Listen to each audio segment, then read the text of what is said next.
Good morning, everyone. We'll start with the Pledge of Allegiance.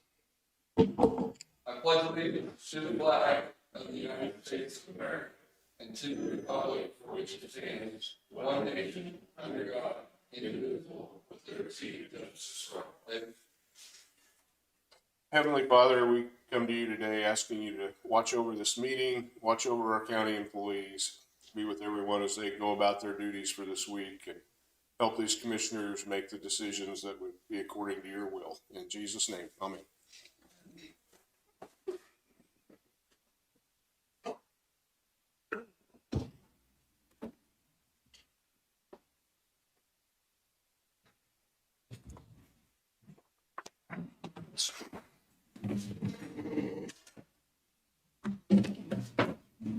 Just want to do the minutes?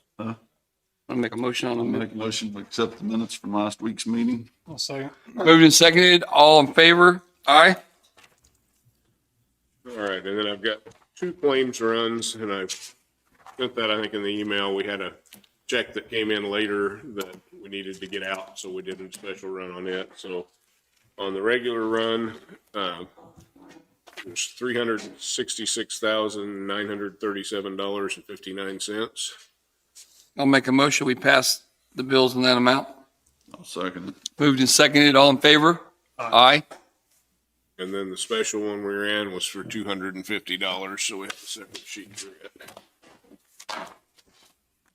That was for something we had to pay, right? Yeah, it was some that Jessica needed to get out, and it was just the timing. We needed to go ahead and get it in before. We need to make a motion for this also, Yeah. for $250. Make a motion that we pay this claim. Second. Moved and seconded. All in favor? Aye. All right. Other than that, I've got payroll sheets here for you guys to sign off on. I've got several budgets that I brought in for you today, and we've got economic development, emergency management, looks like airport and sheriff all here today too. Yeah. So I think Warren? that's all I've got for now.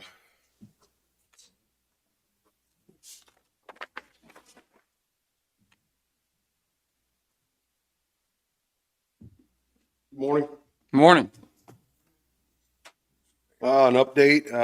We had a good week last week. Worked Monday through Saturday. Got 95% done with all of our load bearing block at the high roof area where the jail cells are. Steel is being delivered today, structural steel, 4 loads. They will probably start swinging steel Wednesday. So the mason will be moving over to the safe room, start that work. Everything is pretty much going as planned. I need another day or two to be where we really want to be, but despite everything, we had a good week. Good. All the 8-inch slab on grade, that's our load bearing concrete slab on grade. All that was placed last week on 3 consecutive days, early morning starts. That will allow the mason to move on to other areas. Our last slab on grade pour is for tomorrow. That's Sally Port. And then after that, it'll just be 4-inch slab on grade, and then they'll start moving on to like the ramps into the building, stuff like that. So we had a lot going on. Good sized crews last week. So it was a successful week. Good. Any questions? What did you hear anything on the change order 5 from anybody? Well, yeah, I did. I was going to bring that up. Okay. I got an email. I sent Kevin Ross an email Friday morning, the 18th. Basically, apparently Larry Goldberg has been in discussion with the upper management at Ross and Berezzini, and they were somewhere last week together, and they had talked. And the email I got from Kevin on Friday says Larry just got off the phone with Ross and Berezzini, and they will be covering the cost of the change order. This is Ross and Berezzini. We are supposed to be receiving a letter on Monday. I guess that's from Ross and Berezzini to Goldberg Group. We will then in turn ask the county if we can do a fee credit from Goldberg Group, because you guys have a contract with them, basically a deductive change order to their fee. that Rossman Bearzine is going to reimburse them. Sure. Or if they would just prefer an actual check. My personal preference is we do a fee reduction to Goldberg Group. That's the cleanest way. We start talking, I mean, you guys deal with big checks all the time. But contractually, that would work best for the project, I think. Yep. A fee reduction to what you guys owe them, increase the GMP on the construction side. We can issue subcontract change orders. But I printed this. You guys can have this if you want. Just give it to David.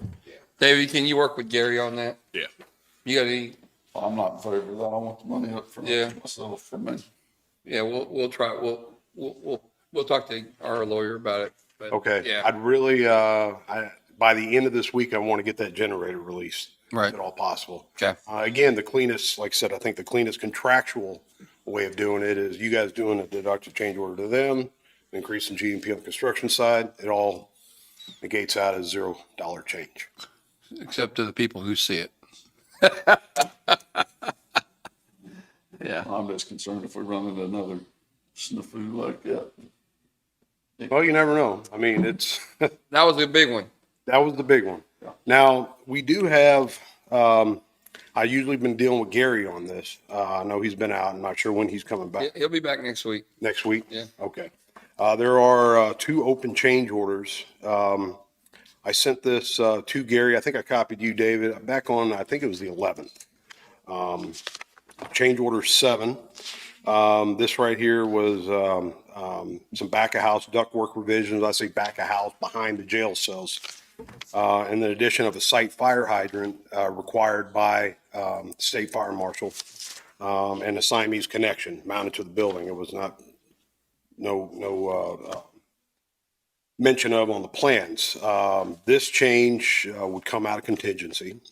That's owner contract change order number 7. And then we have a change order number 8.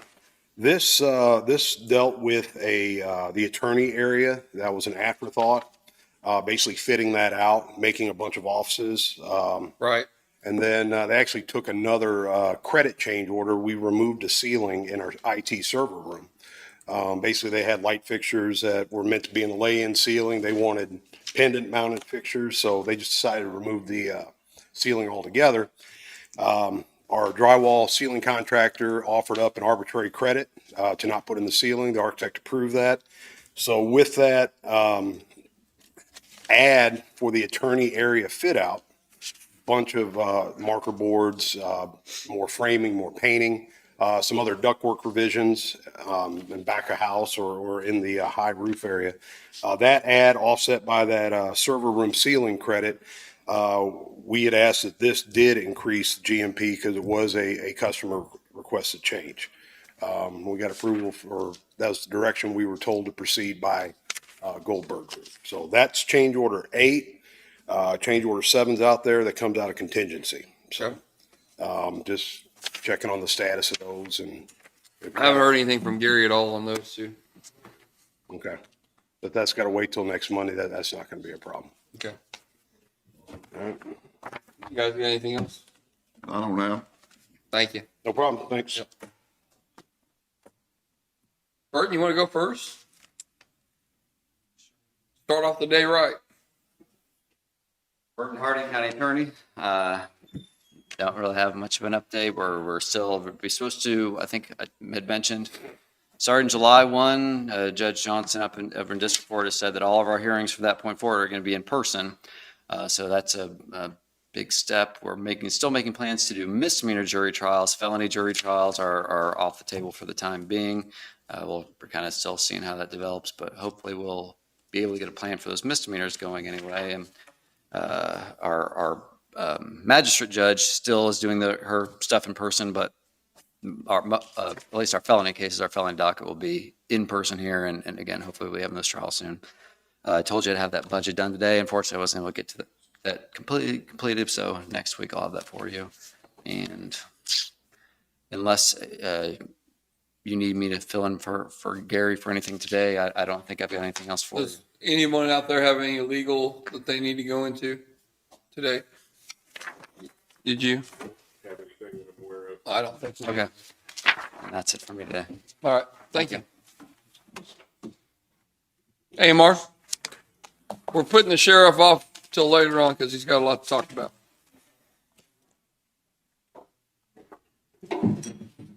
Good morning, Galen Anderson with American Medical Response. For the past 7 days, we did 13 transports, and so far for this month to date, we're at 36 transports. Still in a little bit of a slower trend, but that comes and goes. Had a flight out yesterday, or no, had a flight out 2 days ago. Would have flown a couple yesterday, but the weather wasn't there for it, so I had some critical transports, and probably won't be able to fly today. But staffing wise, we hired a full-time paramedic and a full-time EMT recently. The EMT lives locally, and they've both completed their field orientation with our field training officers, and are assigned to their shifts. So all our positions are filled. Everybody's happy. Cool. Any Anything? questions? Heard anything about your new vehicle? Everybody's happy except for the new vehicle delay. Yeah, I haven't got an update from that. There's a whole across the country with all the AMR vehicle needs. There's a whole bunch of vehicles being. Did you win the contract in Allen County or where county you was going? We were one of 2 entities that submitted proposals, and they haven't made their decisions yet. County's going to meet with us and the other entity that proposed, and then make a decision after those meetings. So, Okay, good. Thank you. yep. Thanks. Have a good week. Doug? Good morning, Commissioners. Morning.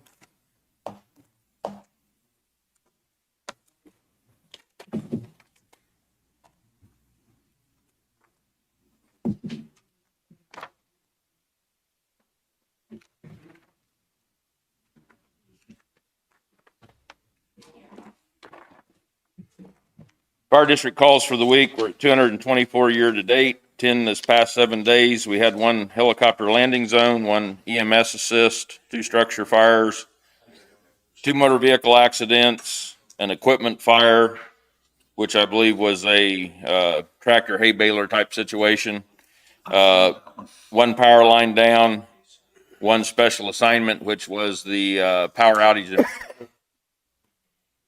On Saturday, we set up the Parker Senior Center as a cooling station for the 7 or 8 hours that the power was out there in Parker.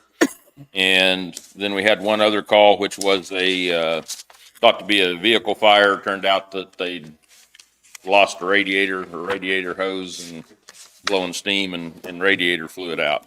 So they cleaned the fluid spill and took care of that.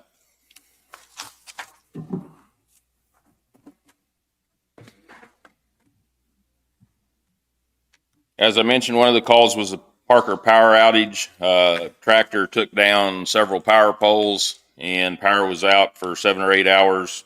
They're in the Parker area, taking all of town out. So we went in, set up the Parker Senior Center as a cooling station, put messages out on both Facebook and our Everbridge call notification system for the folks in that area. Obviously, we understand or recognize the fact that when we're putting a message out on Facebook, the people up in Parker that don't have electricity probably can't get it. But we were hoping that some folks would get it. But I mean, we were hoping some folks would be able to pick it up on a phone. But sometimes we get criticized when we do something like that because, well, the power was out. Why did you send it on Facebook? Sure. So just make you aware of that. We missed severe weather last night. It was around us, especially to our west, but by the time the storms got to us, they had calmed down enough that we didn't have the $50 size or golf ball size hail that some of the other areas were reporting. So that was good. Cooler temperatures today and tomorrow. By Wednesday, it'll be back up to 90, and then in Thursday, it'll be in the mid 90s moving forward. So,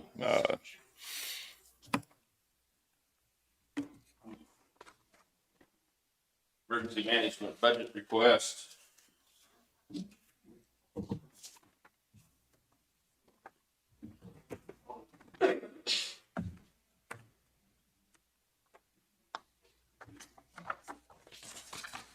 I'm going to go to the document that's the Excel sheet that's got the blue banner on top.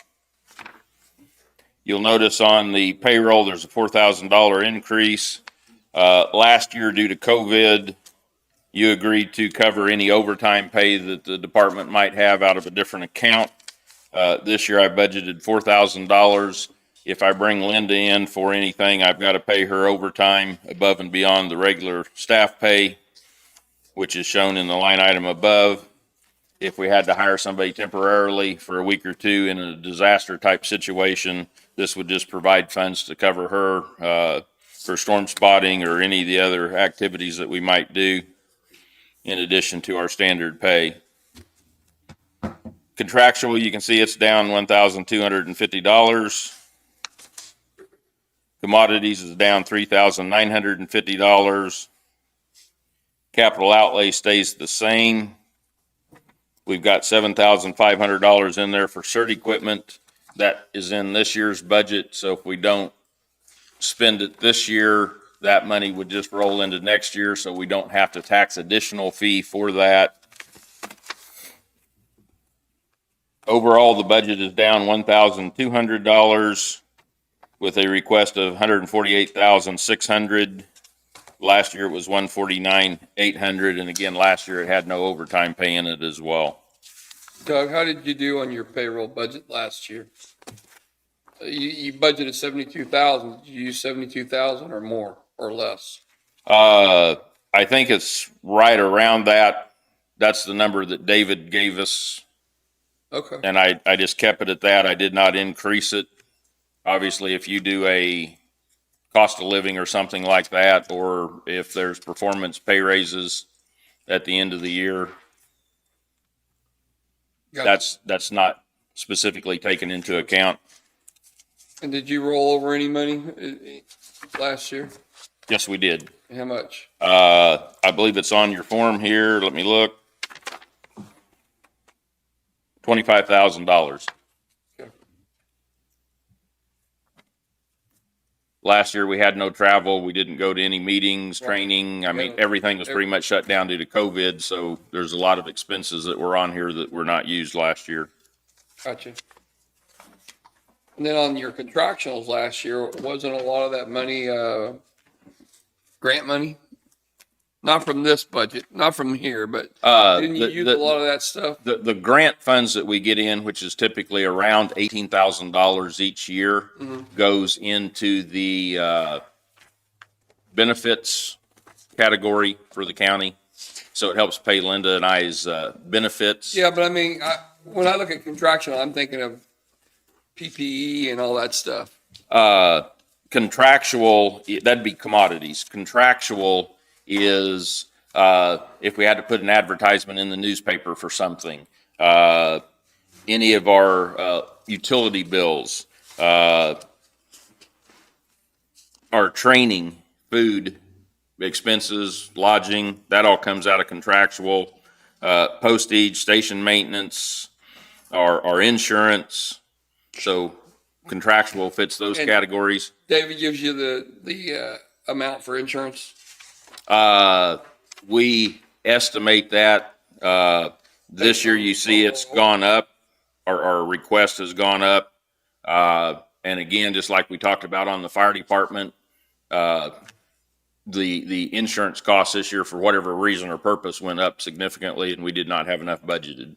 Oh, gotcha. So we have increased it. Even with the increase in insurance, we've tried to look at other categories and cut where we could so that we have an overall reduction.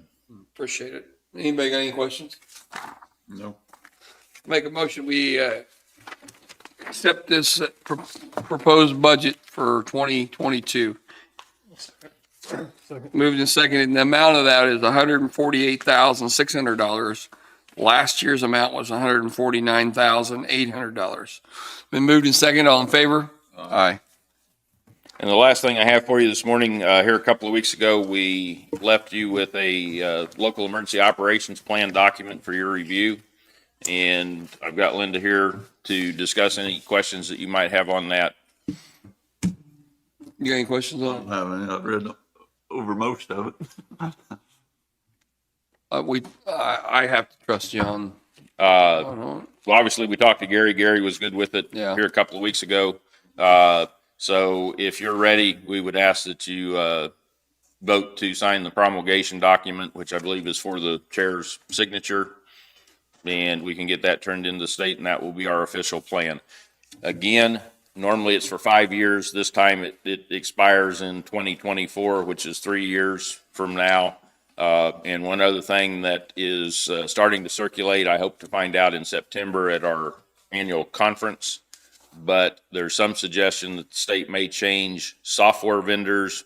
And if they do that, then we're going to have to completely redo the plan like we did this past time, moving it from the software we had into a new software again, which is what we did this past time. does that mean we have to buy the new software? No, the state provides the software. They're I bidding thought it you were out. going to hurt me. Oh, no, they're bidding it out. But Linda's heard some rumors that they may not use the same company. We had not used the state's provided software.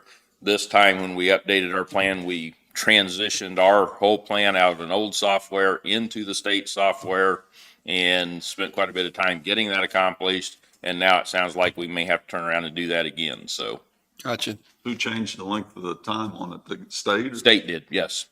They're trying to get it set up to where certain counties, like we're in the Northeast region, all the Northeast region comes due in a given year. And then they've broken it out. We're in March. Anderson County might be in August. So they've broken those regions out by month so that it controls how many reviews they have to do. Gotcha. So that's kind of beyond our control. But So what's the proposal you need signed? you have the promulgation document. Okay. Do you have your copy? No, I don't have it here. at home. We'll have to get the promulgation document, but if you would vote to adopt that and allow you to sign it, we'll get it to you and get it signed. I'll make that motion. We allow Rick to sign it. Second. Moved and seconded. All in favor? Aye. We'll run back and get it and have it All right. back over here shortly. Okay. Thank you. Thanks, Doug. That's all I have. Thanks for the budget. That's all I have for you, unless you have anything for me. I don't. Thank you. Chris, you want to make a speech? You got a budget? Jessica? Your good news tip of the day. I have 2 budgets. You have 2 budgets? Are they good ones? Yeah. If they're less than last year, they're okay. Come on. Sorry about that.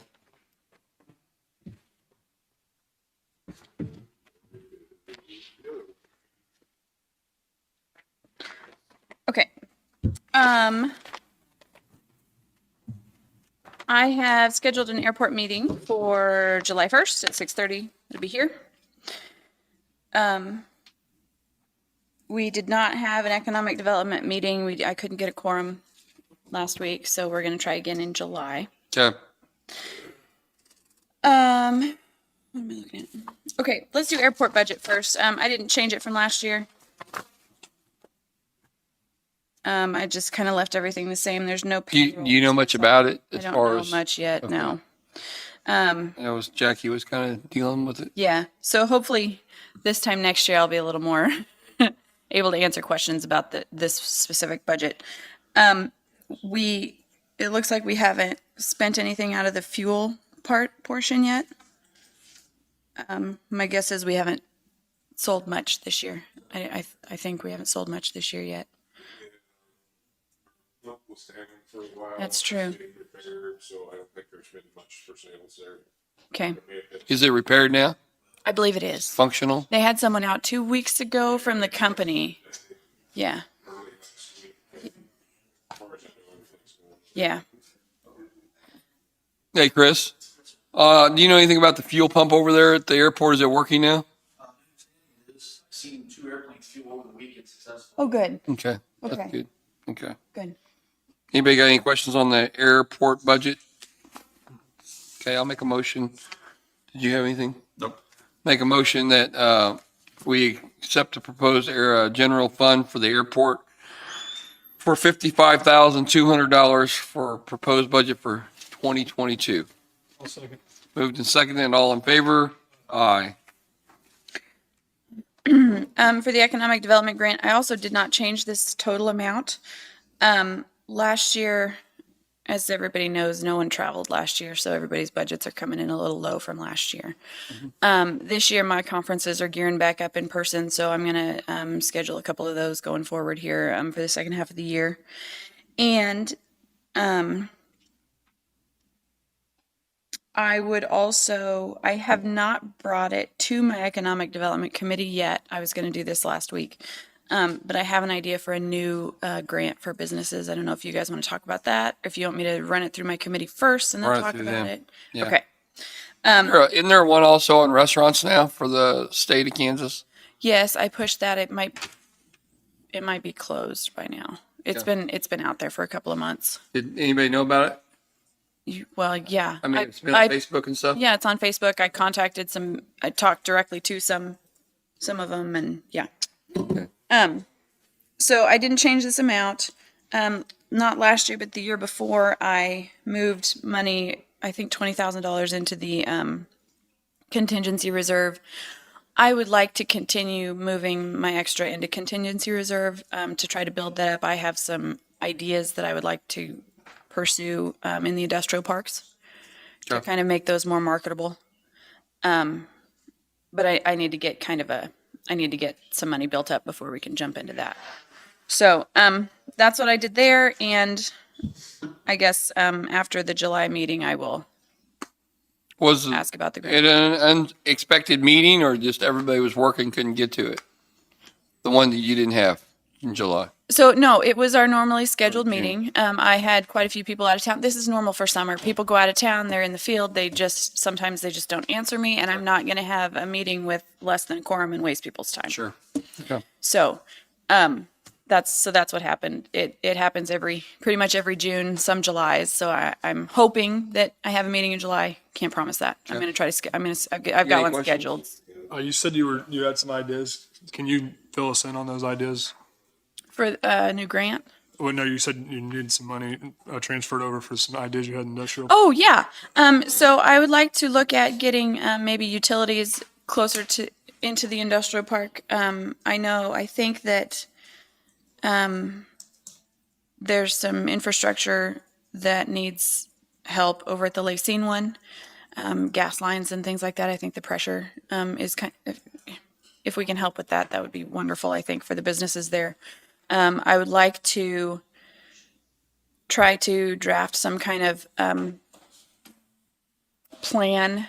There are companies who do a digital layout of industrial parks so that people can it helps visualize it for businesses coming in, so they can see kind of how we've got it, what our vision is and how their vision fits, but it's not permanent, it's digital, so we can change it if we need to, depending on who we've got looking. Just some different things like that. This goes back to your airport board. Do you have it filled pretty well? I mean, as far as the people you talk. Yes, I've got 8 people that have said they will be on the committee. I have one of the Pleasanton council members is interested. Teresa's been out this last week, so I don't have his contact information yet. But as soon as I get that, I'll share the meeting. I'd like to get that on our information with him. website too, that this is the newly appointed airport. Okay. I can submit a service ticket. Yeah. Yeah. But that meeting that'll be July 1st. Any more questions on the economic development budget? Make a motion, we accept the proposed budget for 2022 for economic development, same amount as last year, $91,000. Been moved and seconded, all in favor? Aye. That's all I've got. Thank you. Thanks. So I guess What's that? I got the 2 airports. Oh, you did? Well, here, I got an airport. You got another economic one? for me? Yeah, I do. I got it. All right, thanks, Jessica.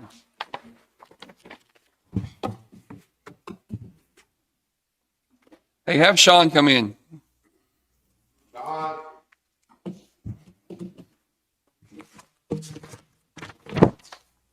haven't received anything from Bishop.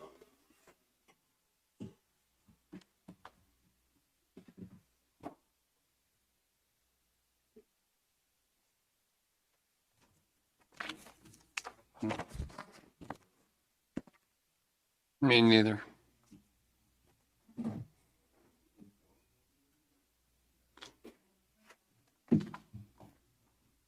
Sean West, Public Works Coordinator interim coordinator. Everything. Yes, it's Monday morning, you can tell. Looks like I got People's Telecom.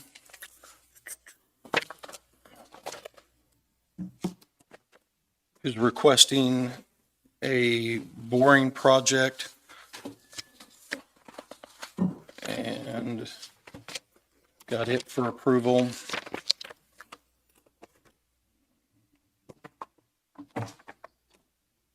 Is it under a road? Is that what it is? Yes. We're looking at a fiber project, 1,700 to 95. They provide a check? Yes. It's all attached.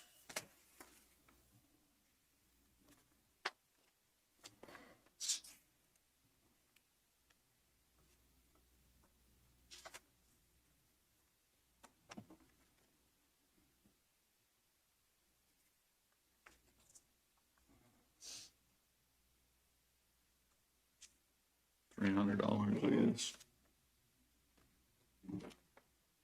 It is.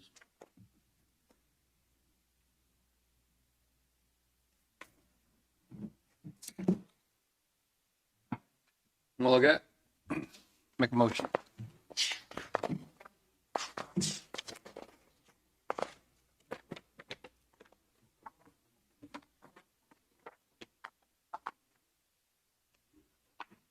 The address 1704.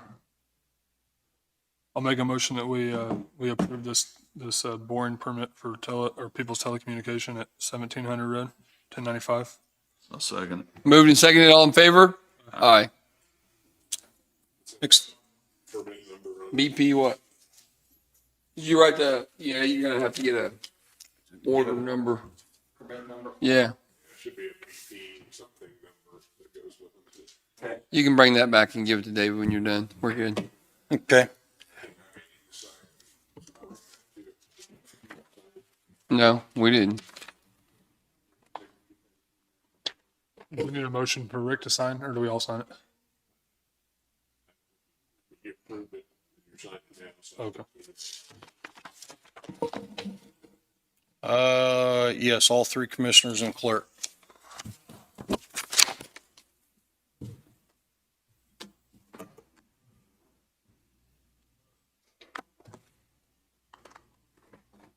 What else you got? Mike Nason's recommending that we sign a maintenance agreement with Foley Equipment for Unit 325. This is the new Caterpillar. The maintenance agreement would provide service and parts and filters and things when we service I'm not for sure, I think it's the stage one. Mike here? Call. Is he there? So right now, and Harry, you as well, we have maintenance contracts on some of these other equipment and they buy they reimburse us for the stuff that we do here? Or is that strictly for if it needs to go to the shop? What that is, yeah, oil samples, they send filters, oil, everything we need to do a service on it. And every 1,000 hours, they come down and do a complete service on it. Okay. We do what they call a PM1 and PM2. Okay. Which is just, the first one is just an oil sample. Then the second one we'll do a service, and then they do 1,000 hours. Sure. And All right. change all the fluids in them. Any questions? What does it cost? This one is $960 A year? Per service. per service, which they do maybe one, possibly two a year. It's usually one is what they do. Sure. Any questions? No. So is that just for the 9 something? Just for that one. One service? No, It's a planned service. The earliest to end the plan is 7,500 hours or 30 services. It basically locks us into an agreement for that price on those services in that time frame. for like the next 6 years. Right. They supply the filters and oil or? And they come down, you said once, Yeah, every 1,000 hours, they come and do a complete service on them. And they inspect them. Yeah. okay. You good with it? So I'll make a motion that, put that in the, read that again. What are we doing? What's the proposal? Entering an agreement with Foley for Unit 325, service agreement for parts, oil, PM1, PM2, full service 3 and 4. Okay, that's my motion. Moved and seconded. All in favor? Aye. Hey, how many of those contracts do we have now on different vehicles? Pretty much on all the cat blades. So why can't we just get one overall contract? Wouldn't it be cheaper? I mean, have we negotiated? I know you haven't, but No. have we talked about that? No. I mean, it's usually per, because there's Yeah, some that don't have them, or Some runs out. some of the older ones, we just get filters. Some of the older machines, so they're designed for each machine. right. I understand, but if we had one contract that covered our whole thing, regardless of what they were, You're talking about like a fleet contract Yep. instead of a unit something like contract. that, just to see what the cost would be. It might be cheaper. And then some of the ones that's not covered now, I mean, we spend a lot of money really quick on cat stuff when you go get something fixed, as you know. So, yeah, it might be worth looking into is what I'm saying. I'll inquire about it. Harry's going to set up the grader work with Russell Beth after the storm damage in Blue Mound, and get with him about setting up a time to do that project. They're going to set up a tracking and pub works for that so that we can bill that. Airport, the invoice is the only thing we're waiting on. We're up and running on the fuel, and delivering fuel out there again. Landfill, we're finishing up cell 6. Terracon is coming out to do a survey on the project so they can do the finishing dirt work. They're also will be starting the dirt work at the airport for the taxiways. We may need to haul some rock in for that project I've got with Harry. We're basically going to be covering some utilities and protecting them from the equipment and dirt work being done. Pleasanton, the asphalt project with Parker. Todd's measured out the project, given me the estimates. Also been in contact with their city contact, and they're requesting that we do this project for the chips and oil, or basically our product only, and not the any expenditures on fuel, equipment hours, or man hours on the project. And researching that goes pretty much in line with what we've done in the past. So they're needing me to deliver Todd's estimate to them so they can go back, get final approval with their commission, and go forward, and we can set the project up in the future.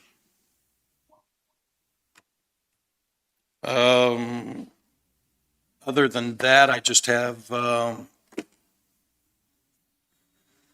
probably 10 minutes for legal later on. Not legal. No, Unless, yeah, you need legal? Burton's still here, so. yeah, I just need You got 10 minutes 10 here? minutes. We'll do it here in a second. Cemetery. Do the cemetery. Yeah. We've done that before. Are they buying rock, or are they paying for the rock? All the rock, they pay for the rock, Yeah. it needs gravel. And there's another one with Parker we were talking about with the roads, right? That's what I was talking about with the Yeah. Parker asphalt project. I just kind of Chip and seal. went right over the top of that and never gave you an answer. Yeah, and they're requesting that we do what we've done in the past So for product. They pay for the oil and the chip and seal. Yes. The oil and the rock, and we pay for the laborers. Yeah. And they do the prep work, all of. And it wasn't, there was no target on, Parker's back.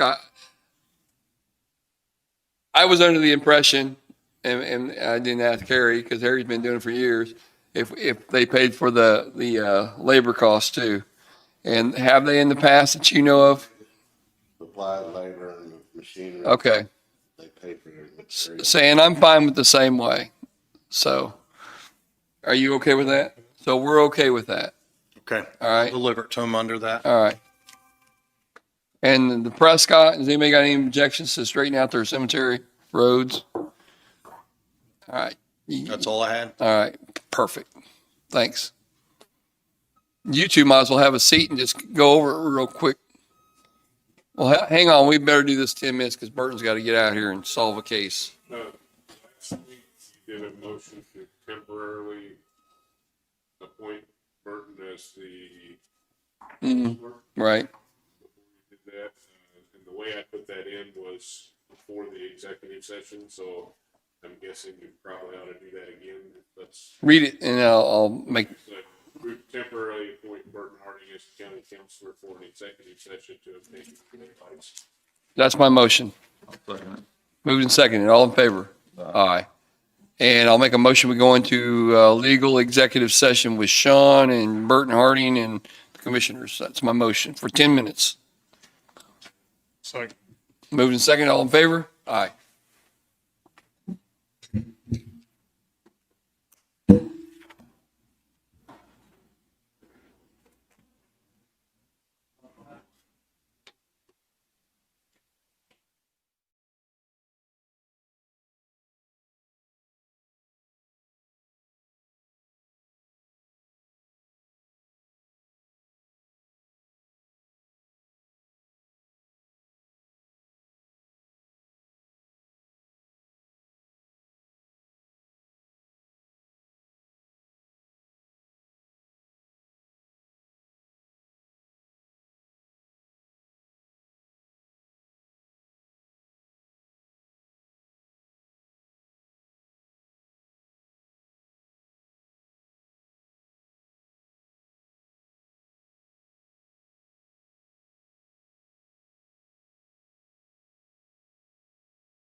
I'm gonna run back over, do that hearing, but it'll be at 10:30. It'll take 10 minutes or so. If you guys have any need, call, I can run right back over. Okay, thank you.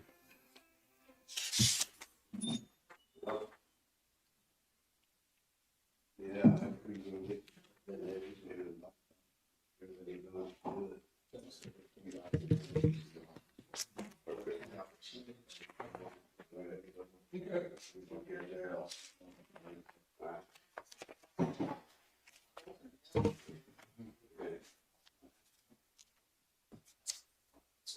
Contractors needs a signature. Okay.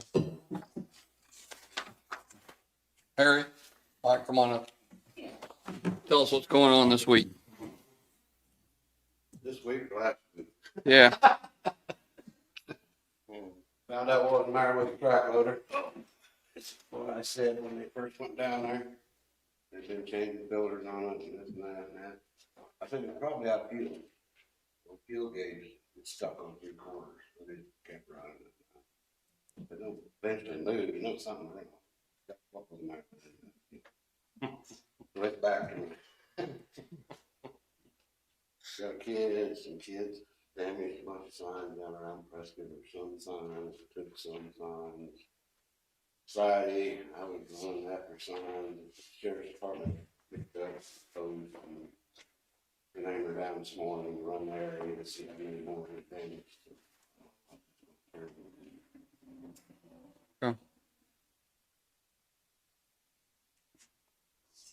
What about roads? My mechanic quit.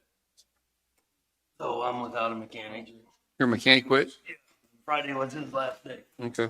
So, yeah, but other than that, we've just been, putting in tubes and trying to keep potholes. up. Sean, did you put an ad in for a mechanic? This morning, This morning. You just walked out? Walked out. He didn't walk out. He told me Thursday afternoon, but. he went So he's not coming back Monday?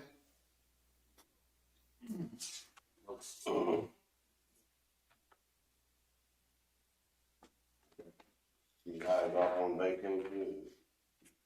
Week or two. You got all your people besides your mechanic? One sick today, but And what about, your mower guy? Is he there now? yes. Okay. Did you get any more guys hired or did? And yeah, I've got a fix, the Kubota over at Parker's, what he's been running out of. And the blower motor's getting ready to go out of it, 'cause it comes and goes. So he's over at our shop running our tractor at our shop right now. So. The bottom one stays here. We got some Stays over. applications, Katie. some more guys. This stays with us. Yeah, over there, yeah. Told my blade guys they're just gonna put out a couple days to mow and truck drivers gonna have to mow. Yeah, we can get some, because it is getting dangerous. Yeah, yeah. This is that bridge, that spray rig hit down there. I guess the insurance was paying us so much. All right. Uh, We got the amount I don't already. know what we're gonna do with it. Narrow bridge. That's the one you had talked about, Sean? That's the one I spoke to you about, and after we spoke, Harry and I spoke, and he had some concerns. One, that if we do remodel it, or repair it, we're gonna have to contract that out. But his concern was, do we contract that out, or do we look at opportunities? Because this is a one-lane bridge, obviously not comparable or comparable with the farm equipment that's going through it. Do we look at this point at doing something different with the bridge, or just set it back the way it was with the insurance money? To Jackie about replacing it. Yeah, but I mean, it's not gonna be replaced soon. Could we not? Knock the wings the in? rails off Yeah. of some of them if they wasn't so tall? Wasn't that right? Not the length, there's a certain length on them and depth that we could take the rails off. Yeah, it's over 7 foot, I think. Yeah. Bottom of the brick. It's over 7 on this. Okay. I knew there was, Pretty long too. It's Okay. actually a bridge.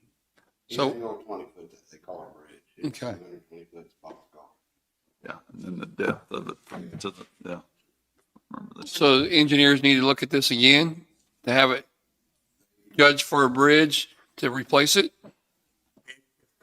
What you want to do, if we want to repair it, we've got the insurance money to repair it. Well, that won't, yeah, I mean, that, But if it's something we need to put on a future plan for improvements, or do we want to address it now or just repair the? is the bridge closed and can't be used or No, what? they're using it, You using it? but it's only about 12 feet wide. Did it take the rail clear off of it or did it? No, it's Just broke busted. chunks out of the ends.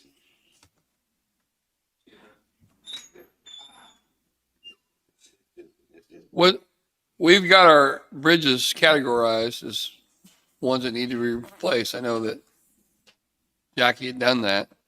So where would this fit in at? In money wise, because it's going to cost quite a bit to build a new bridge.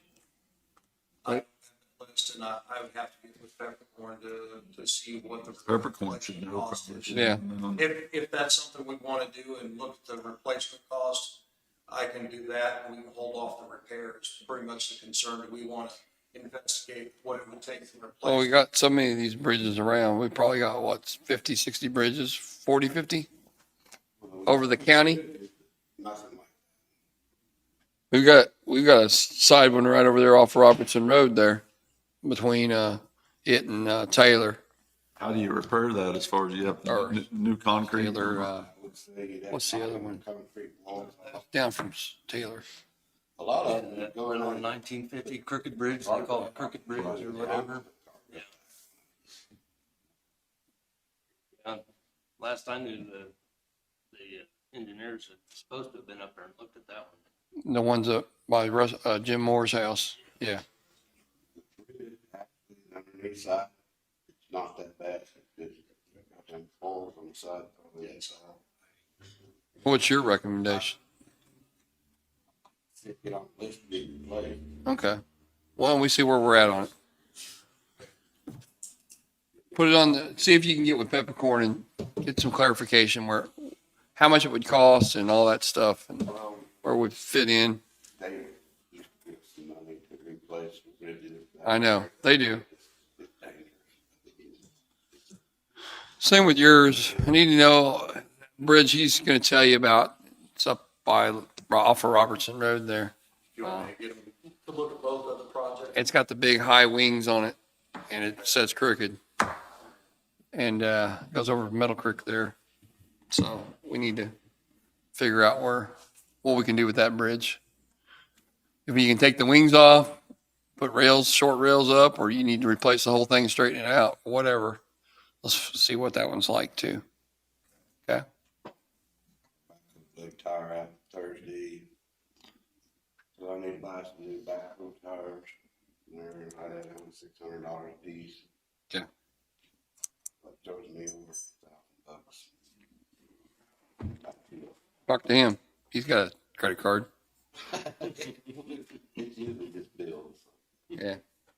Yeah, I'm getting 3 definition licenses. All right. You got any other problems? You? No. How about that barrel, that That tar, tank. that tank, oil barrel? That's the other thing I've got. The company estimated that we would have another 1,000 gallons. We'd have to use diesel if diesel would dissolve the tar in the bottom of it. But they estimated that this would add another $2,300 to the original bid. After getting with Todd and my issue with that is it doesn't look like the tank's going to be salvageable for what it was meant to be salvaged for. We were going to have to get rid of the oil out of it to get rid of it in the first place. So we're at the breaking point of, do we continue to go through the process of cleaning up something that's. So if you got rid of it, what will you do with it? Where will you put the used oil? So you need another tank then? Well, I don't know if we do. That's Todd. Okay. He's the one that's. I mean, it's easy to get. Oil somewhere. Yeah, that's what I want to know. Well, is there like a tanker or anything we can use? I mean, if we had a tanker for the spare oil instead of having a tank, it's just short term, right? I mean, Is it short term? Well, that's where he runs into the problem. because that tank's been sitting there for years and it's had oil in it. Oil in, right now, you've got to be able to suck it back out in the next day or two. Yeah. And if not, then what do? You gotta heat it back up or something? Well, yeah, and how you heat it. But that's the problem we run into. Right. We don't have no heated. So it's easy to say that get rid of the tank. It's not serving its purpose because it's already got, you need $2,300 more to clean it out. But by EPA or whoever is going to come in, we got to get rid of the tank and get it gone. We're still going to have to put something there or somewhere for him to put his oil in. I think Todd wanted to put something at a later date in Pleasanton, but it's based on the inner baffles, the rust, it's not gonna be able to be polished. Okay. In the end, we're not gonna be able to use it, and there are other environmental concerns with cutting holes in it and the lining that Sure. it's made out of. So Give us how much it's going to cost to get rid of it and how much it's going to cost to replace it or recommendations on it. And okay, but at this point, I would. I asked for Todd. recommend that we stop the process because we're at a turning point if we're gonna pay the money to try to salvage it. And Todd's already told me the inside of the tank's not gonna be able to be salvaged for the purpose that we wanted it for. We need to turn and go another direction. Okay. We have got semi-trailer that the Army surplus tanks. One of them is set up to where we, use it back in a couple, 3 days. We put it in it and pull it back out if we get rain or something. Yeah, but what about the end of the year when you got excess oil? What do you do with it? We use it. Okay. But over time, that tank's got, They just need to figure out a place to put it and use it instead of trying to store it, especially if you're using 2 different kinds of oil. right. You got a solution? You got a driveway? Use it up. That's what somebody's going to ask you. All right. Anything else? Got a couple of new hires for road department. I think we're ready to go ahead with that. Yeah. Is there any parking lots or anything that's gravel that we could use it up in if, Use what's in that tank. no. No. Just Anytime. At the end of the year. At the end of the year, do we have any big parking lots somewhere where we could work on parcel that was gravel? no, I think in years past, they've sprayed some like on Vale Road. It goes down there to nothing. I think they've done some stuff on that. I think I've seen part of it black before. Maybe if they come to the gravel off of the blacktops, maybe they can extend it down that gravel for I'm sure they got places. we 50 could use feet. it. Yeah, I'm sure we Clean can. the tank I out, just couldn't don't, we? yeah, I bet we do. Spray some down there around our buildings and Yeah. stuff. Yeah, fire department. Okay, what you got? We've got 2 operators and names and salary ranges we'd like to approve to get hired. So we've got Roger Vaughn would be at 13.5674, which is range 7, step C, and Joseph Oldham at 14.6528, which is an 8C. Difference there, both being new hires, but Roger does not have a CDL yet, so he'd be in a lower range. Where are they working at? I would assume Roger will be here. I'll use him for a mower guy, because he just lives outside town. The other guy lives up by Miami County. Are those full-time or part-time? Well, I think we were looking at full-time Full-time. positions, but maybe starting. He actually was, under the guy at the state, he retired from the state. So he's got, he can run anything. Okay. Basically, he's got CDL. Maybe forever or something, so. Yeah. He would. Your truck driver short right now. Would rather work out Lacey, because it's closer to where he is. Okay. Makes sense to me. Roger, I could put him in the mower and him getting a CDL if he wants to or whatever. He is hired at the full time instead of part time. So he'd have to start studying within 6 months. I think so. Okay. And if he don't get it in 6 months, he gets part time. Okay. So make a motion if you would for those two names. Okay, what I had was just to hire equipment operators, Roger Vaughn at the wage we stated and Joseph Oldham at the wage we stated. I read all. I'll make a motion, we hire those two men. Second, moved and seconded, all in favor? Aye, and those are full-time positions. Okay, good. Anything else? Hopefully they're All right, thank you. retired, but he don't want to retire. He put me in for some more. Awesome. Hopefully I can get him and get some of these roads moved. I know they're starting to. So he'd be just a part-time, they're hiring part-time? Up to 1,000 hours. But he said he'd back him 100%. Okay, Good. cool. Find some other mowers.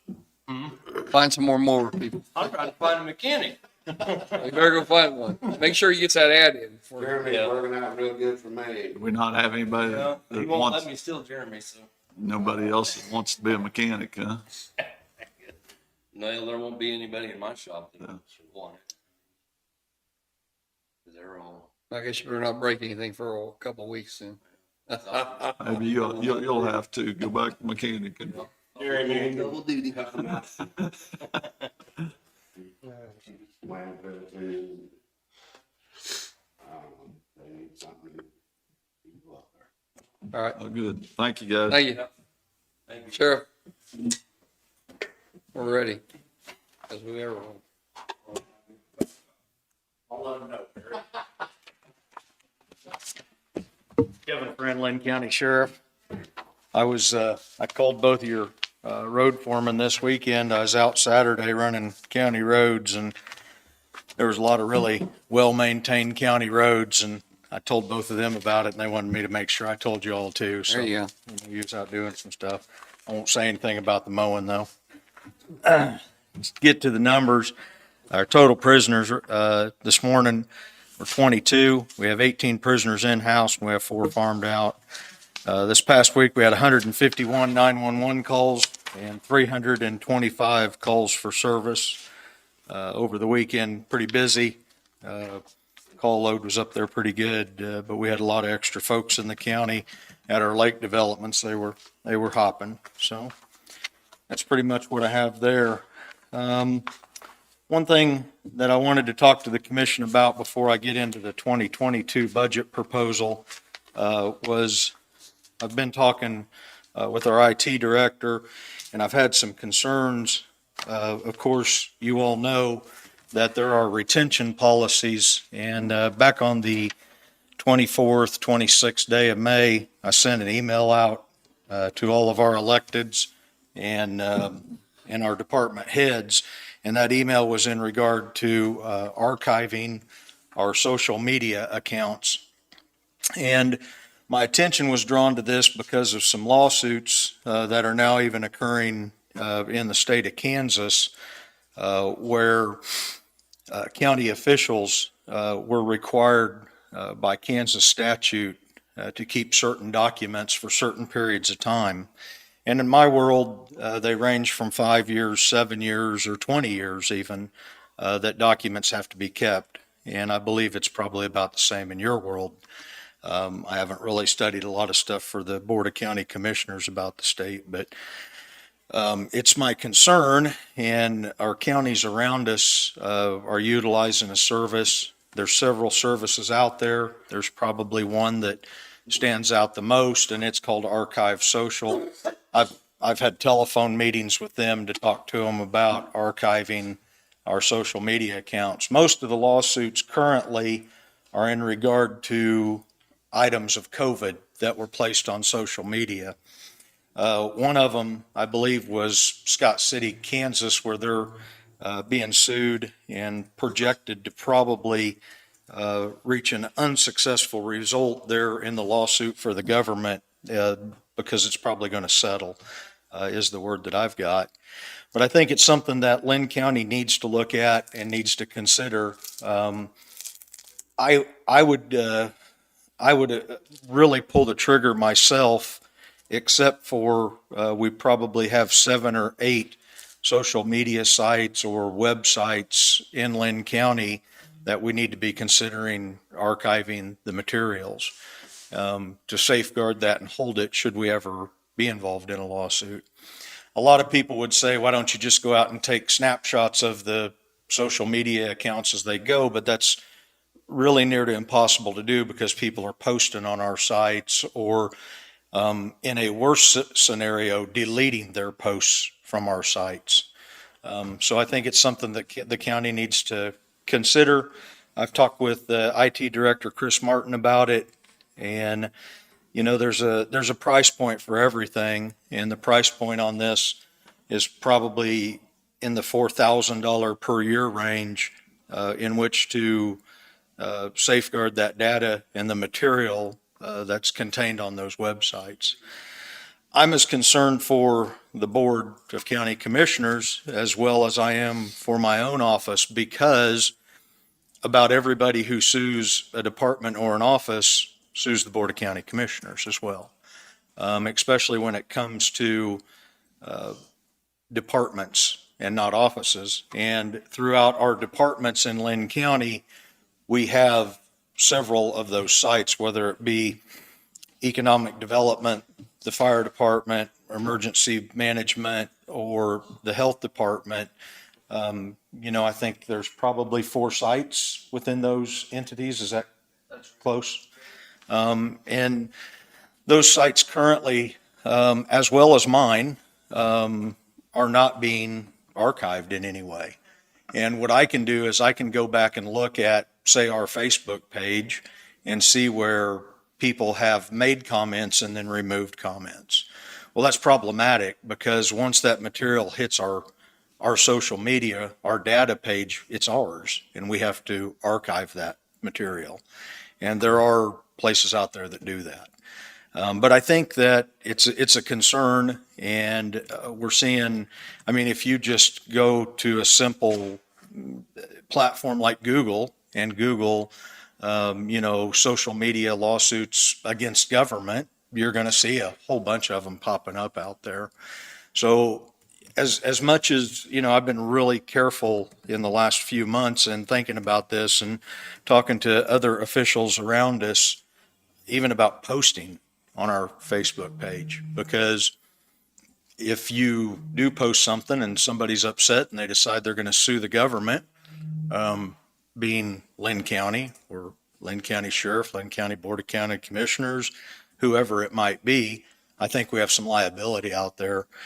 And when I sent my email out, I heard crickets, so I wanted to bring it to you gentlemen to give consideration to, because I think it could be a new trend that we see, and it's a way to, quite frankly, sue the government and get money. So your concern is, because I'm trying to understand it all too, is somebody makes comments on one of those social media sites that we may or may not have posted something on, and then they delete it because they either had second thoughts about it or whatever.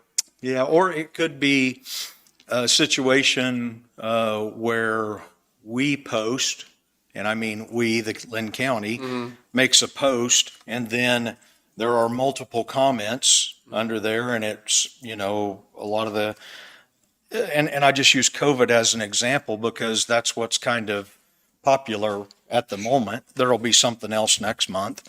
But, and then some of those posts get deleted. It's our job to retain them because they're on our sites. People can go in and post on our stuff, and we really can't control that. And then it gets deleted. Well, you got somebody who's upset, and now they take you to court, they sue you, and we cannot give the entire product. We cannot show what our page contained on the days of their allegations. And that's problematic. And I think Chris would talk to it as well.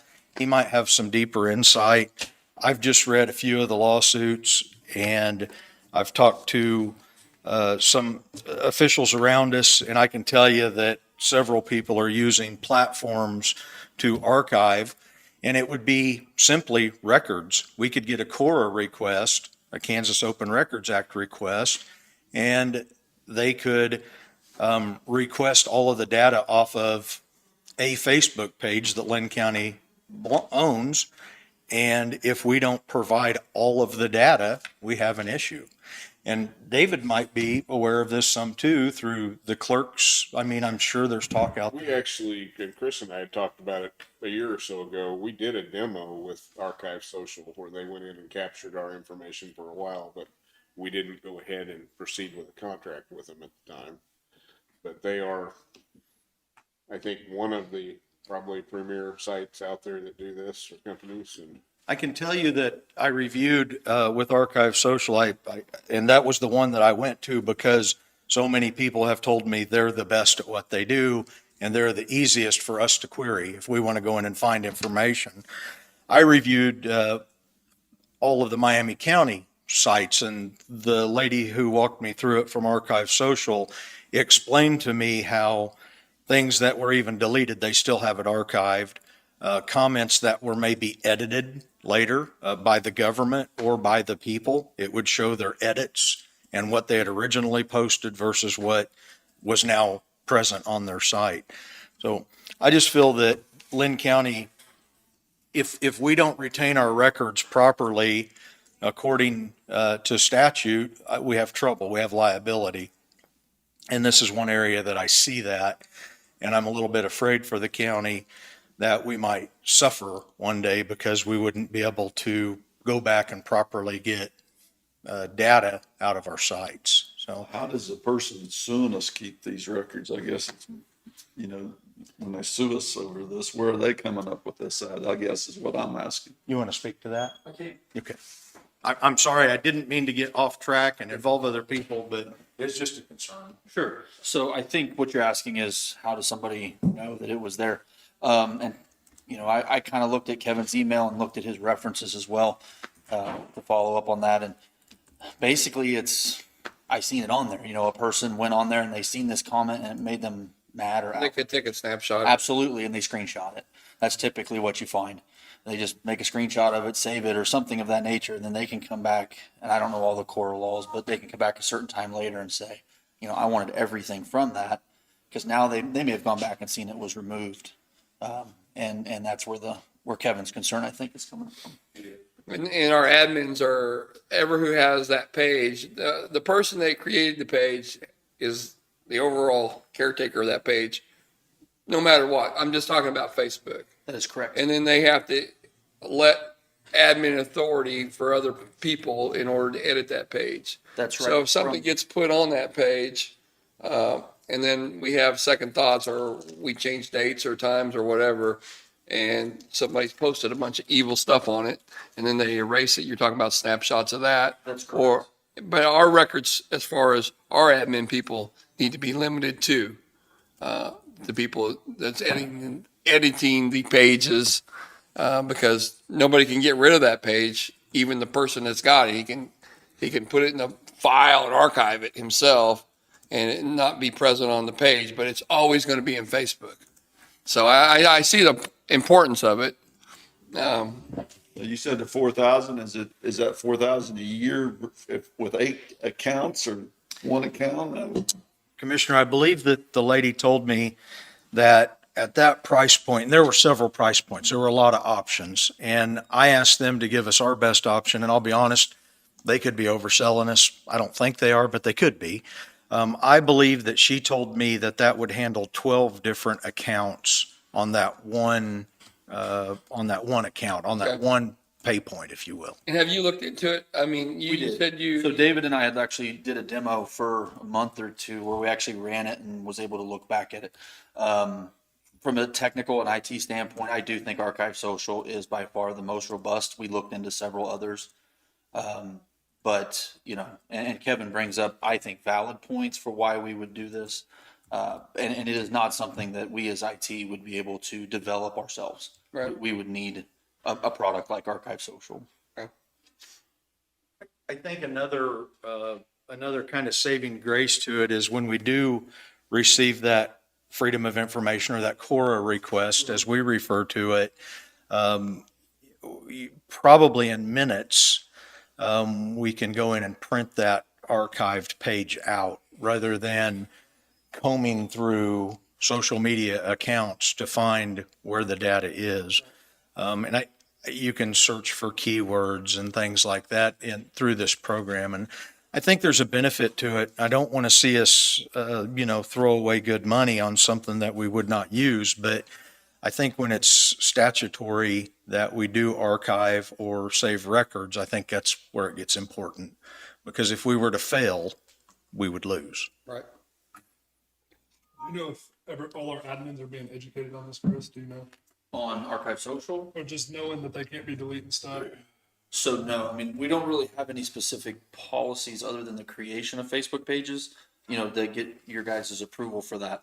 But right now, the admins are very limited. Like the clerk's office does the county one, sheriff's office, they manage their own page. But no, as far as what Kevin's brought up, I wasn't aware of some of the depth that probably needs to go to, that even if we're deleting those, I'm not sure why we would, to be honest. But there may be reasons. I mean, I can throw an example of a deletion or hidden comment, and that is on my Facebook page, I've set up about, 30 or 50 keywords. If somebody types that word in a comment, it's hidden. So if you come on my page and use some sort of vulgarity, I've gone in and I've added all of those words into our Facebook page so they would not appear, because quite frankly, I don't want the children who might be watching our page or our grandmothers have to read those words. So I have a lot of comments that come into our Facebook page that are hidden. They just don't show. The public can't see them. That's problematic. Somebody could sue me for it, and I would have to challenge them in their lawsuit to explain to them that we don't allow vulgarity on our page. So that would be one reason in my world that it could be problematic, but I have to weigh the two out. What do you want or not want? For the instance, just this weekend, I had somebody, post some vulgarity, and it blocked it all because it came in and it said, no, we're not going to allow these comments. It was preset to do that. But then somebody could come back and sue me for blocking their First Amendment right to the free speech and put out there what they want to. And I have hidden comments on the county one at the same time. Yeah, I know the admins, you can set it up. And it's, for the archiving part of it, if we hide them, they're still there when we get to them, so it's not as big a problem. If we delete them, that's where this would really take effect. Yeah, and I think the bigger component is if they delete them. So, you have a person that posts a comment, and it may be appropriate, but then they change their mind, like you said. We can't control their deletion. Right. But from what I'm understanding from Kevin, tell me if I'm wrong, but since it showed up on our official Facebook page, we have an obligation to archive. Okay. Makes sense. So just something for thought there that I wanted to share. And So do we have Chris, a thank you. contract for it, or is that something where? Oh, no, I haven't gotten near that far. I just have sit down with them, had a couple of phone calls with them to maybe test their product a little bit and see if it was something that I thought was valuable to bring forward and maybe a solution to a future problem. And the nice thing about it is once you do start the archiving process, it archives everything since the account was made. So that is a huge advantage to us. But of course, if we don't have it and stuff's gone, we wouldn't know. So it's just a scare for me. I want the commission to think about and consider it just for our records keeping in Linn County. And quite frankly, I approached Chris about it to see what he thought the value of it was. And of course, Chris has already spoke with them and stuff too, which bolstered the value of it to me because he and David thought it was maybe a good project at one time. But I think that if we don't do it, I just feel like we'll suffer one day, and I think Scott City's going to suffer to the tune of $75,000 is what it looks like there. Would it be better if we controlled the number of sites we have? I mean, would that be a benefit to us, or? Well, yeah, I think what we have right now, I sit here almost every week and I hear the commission say, make sure that gets put on our sites. So there's importance to it, and there's importance to it to the people. The people want to know, want the information, and quite frankly, they deserve it. And it is probably the best source of communication in even our rural Linn County today.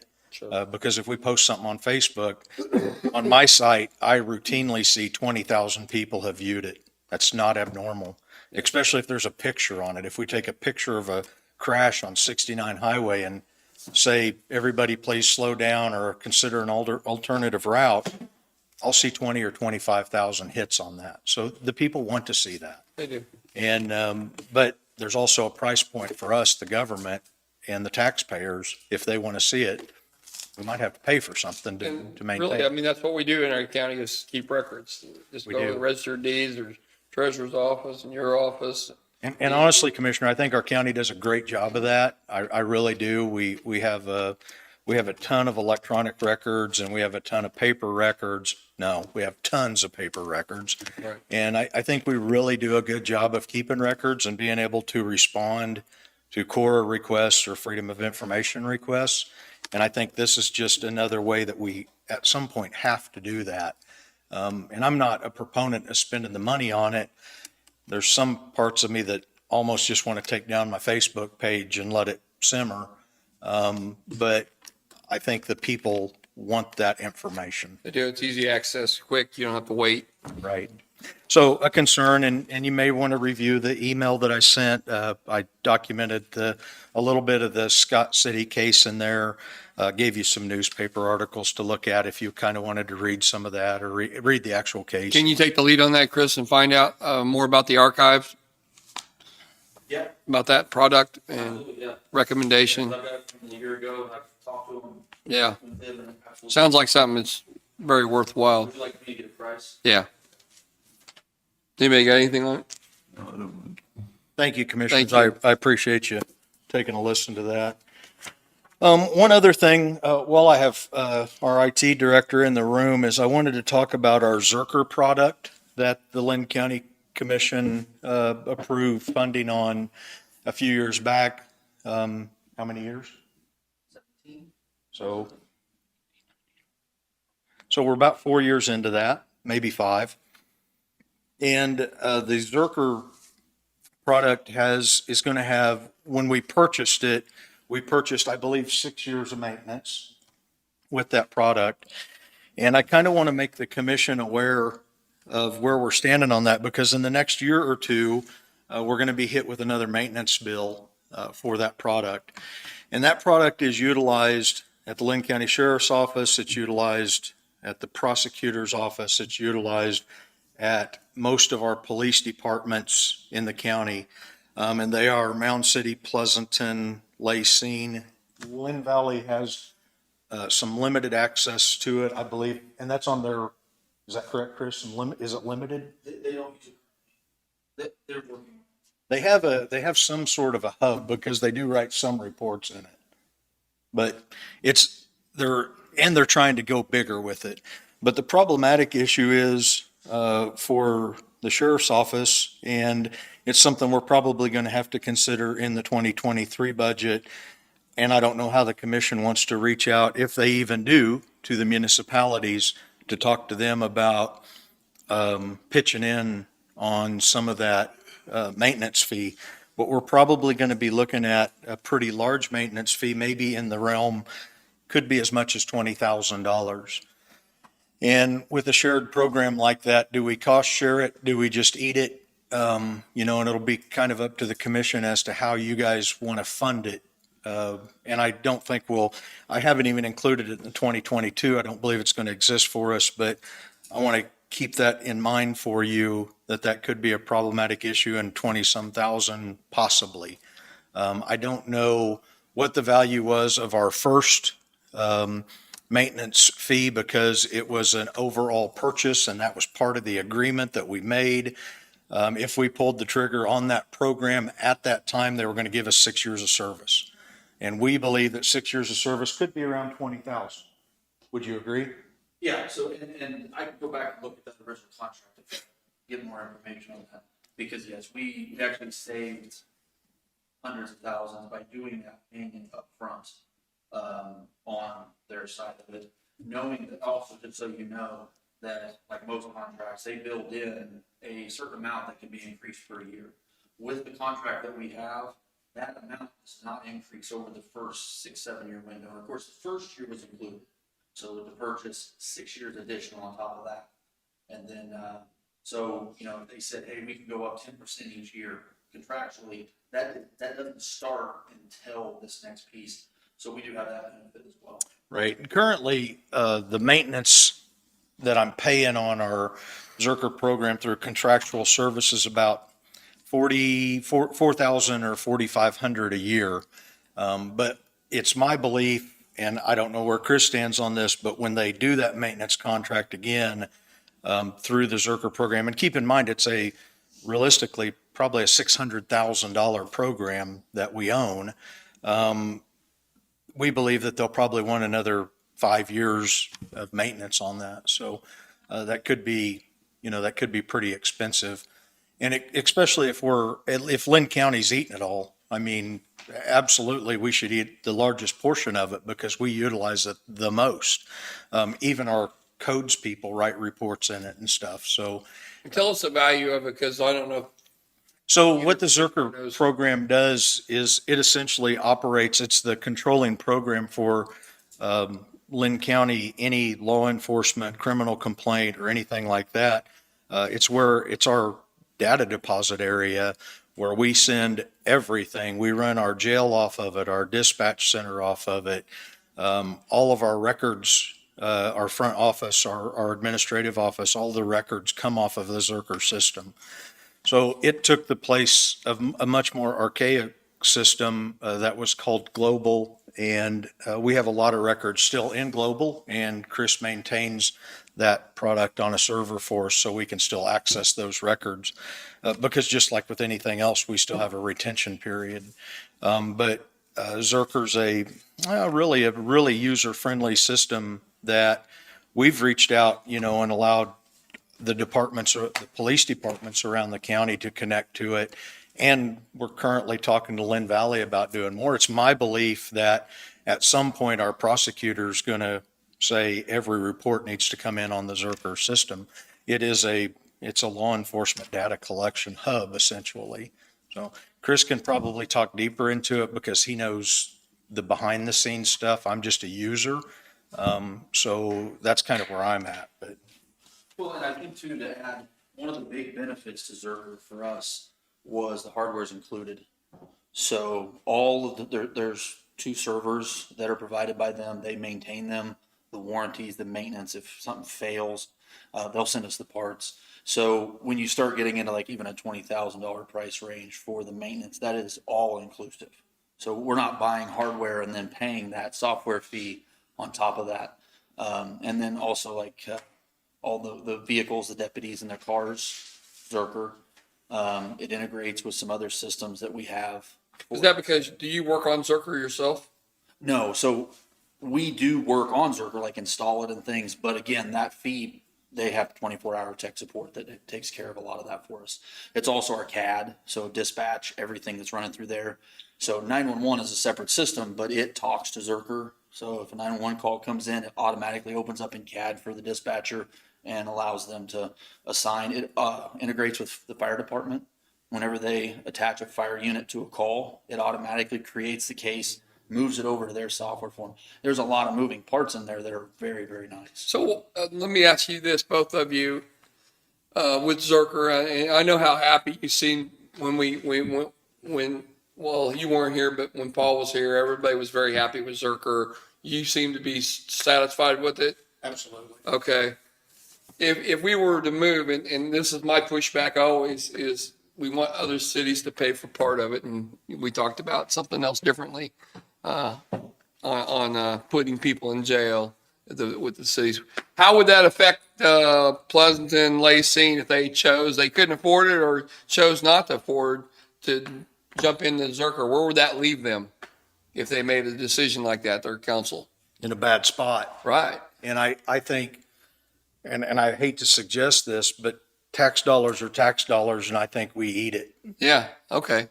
I didn't know if you was going down the other road or not. Well, I hate to take a dead end stance on something, Yeah. but it makes their product better as well. Yeah. And if we can assist law enforcement in any way, because the end result is it assists our prosecutor. And I feel like that if we required a payment from them and they could not afford it, it would put them in a bad spot because they're going to have to go out and find a records management program Right. to take care of all of their reporting measures. And we've extended this to them as the county, kind of the brother agency or sister agency, if you will. And I hate to do it because it's all the taxpayers and not just, the taxpayers of their jurisdiction. But I think it's the fairest thing to do is to probably eat that amount and move forward. I think that the commission certainly needs to talk to the councils, maybe in our officials meeting that is being set up about the price points and stuff that we're assisting them with, because it's a huge advantage to our municipalities. That's a good point. And that said it's gonna be like a $20,000 deal next year. Commissioner, I believe it could be. Yeah. We think it could reach that amount. And depending on where some of those costs are, and we know no costs are down, it could be more, it could be substantially less. I would hope for the later, but we just don't know at this point. We know we're going to get hit with it. We don't know the exact date. Chris can probably shore that up a little bit better based on the initial contracts because I've never seen those. I wasn't here when Zerker came in. So that all goes to your budget instead of breaking it out to the fire and everybody else. I mean, We handle it all because we have Zerker in-house, but I don't see an advantage to charging our local fire department for the portion of CAD information that they receive, because really, if we were to budget that somewhere, it would budget to, say, communications, a division under my roof. And I think that would be the smartest place to probably put it because they utilize it the most. But, that would be like me breaking it down divisionally in my office and charging the detectives or the jail, or the firehouse, and I don't see an advantage to separating that all out when everybody's utilizing it, everybody's happy with it.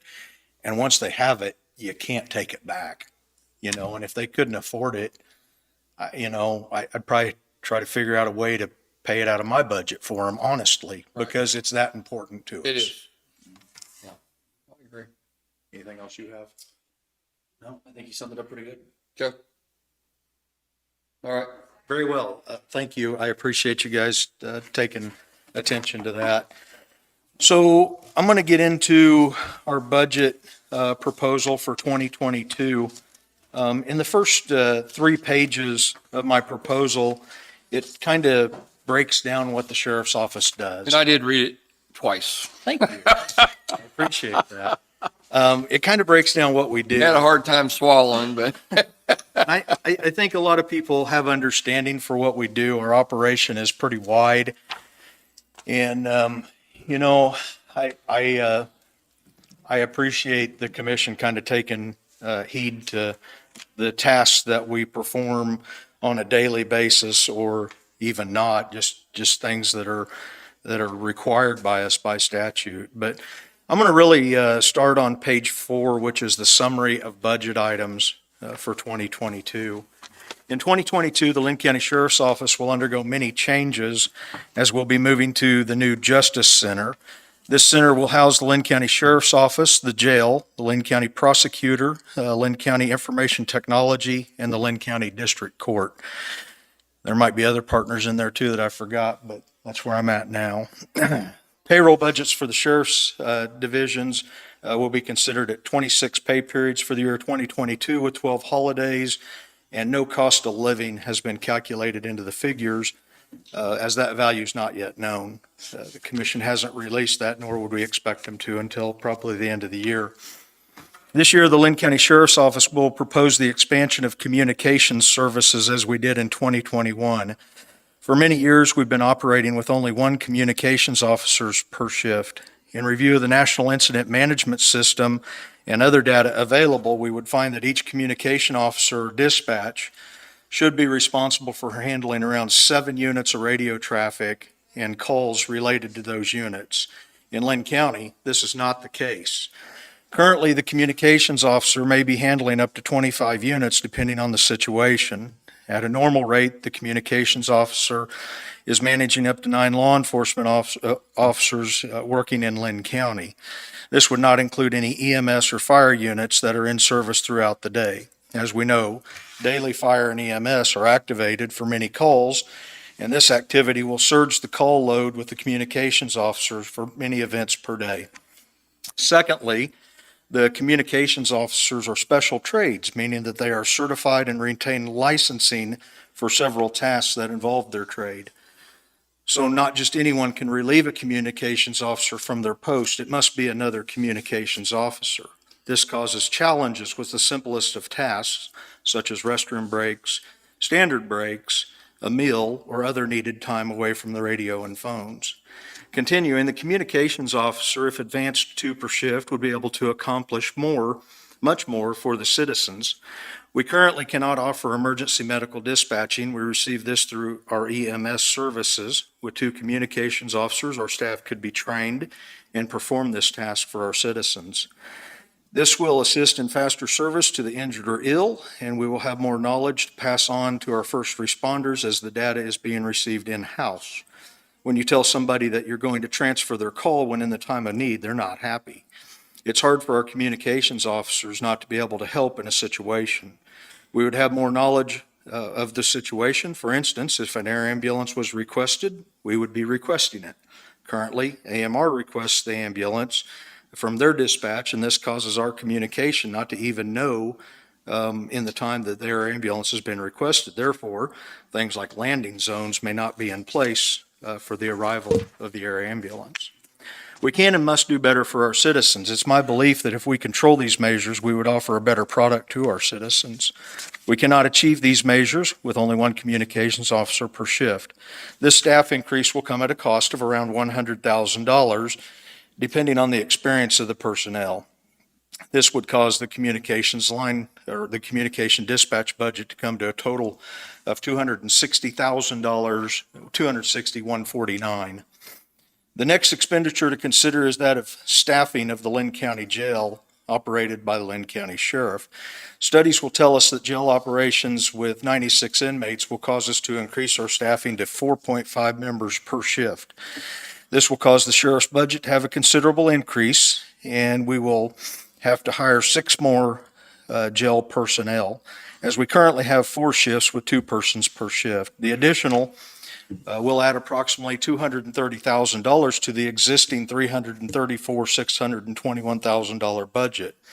These cost estimates come from RM&P, and they suggest 2 administrative assistant personnel. We believe we can cut this back to 1 for the time being, for some savings in wages and benefits for the opening of the project. And then we would reassess that in 2023 to see if the second person is actually needed. So I refer to that RM&P study. That is a study from 2019. It's contained in the back pages of my proposal. And I just want you guys to be aware of that. So those cost estimate figures are not necessarily just mine, but they come from that study that was ordered at one point by the architect and provided to the commission back in 19. And that was a minimum required, right? That is the minimum required personnel to operate the facility. At full capacity. That's correct. Okay. And we don't know what other could bring. Sure. So another expense that you will find is that of inmate medical and treatment line item or medical expenses, as the line item may read. Currently, we spend approximately $80,000 per year from this line item, and this will increase dramatically as we will triple our nursing services from 12 to approximately 36 hours. Our 12-hour per week contract costs $4,300 per month, and we will see an increase to $12,900 per month for a yearly total expense of $154,800 per year.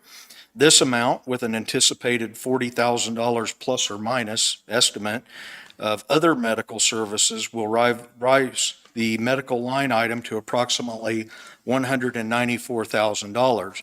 I believe that this number is low, but it'll be difficult to gauge as many as 96 inmates as to what the medical could cost. A drastic reduction in 2022 should be the inmate room and board line item. This line item will be left at $100,000 for 2022, but reduced from $330,000. It is not known when we will move into the new facility, and I'm not comfortable in reducing the line item any lower, as realistically, we may not be into the facility until the 5th or 6th month of 2022, and we could incur quite a bit of out-of-county housing expenses by that date. As we consider liability and vehicle insurance, I've increased the budget line item to $75,000 from our 2021 expense of $59,600. It's entirely feasible that we will see an increase of liability moving from a 20-bed facility to a 96-bed facility. This line item could be more or less after our risk provider assesses our liability in the new facility. Utilities are considered from square footage. We do not know with any degree of certainty what electrical expenses will be at this time. Water is considered at a rate based on a study from the architect for wastewater estimation.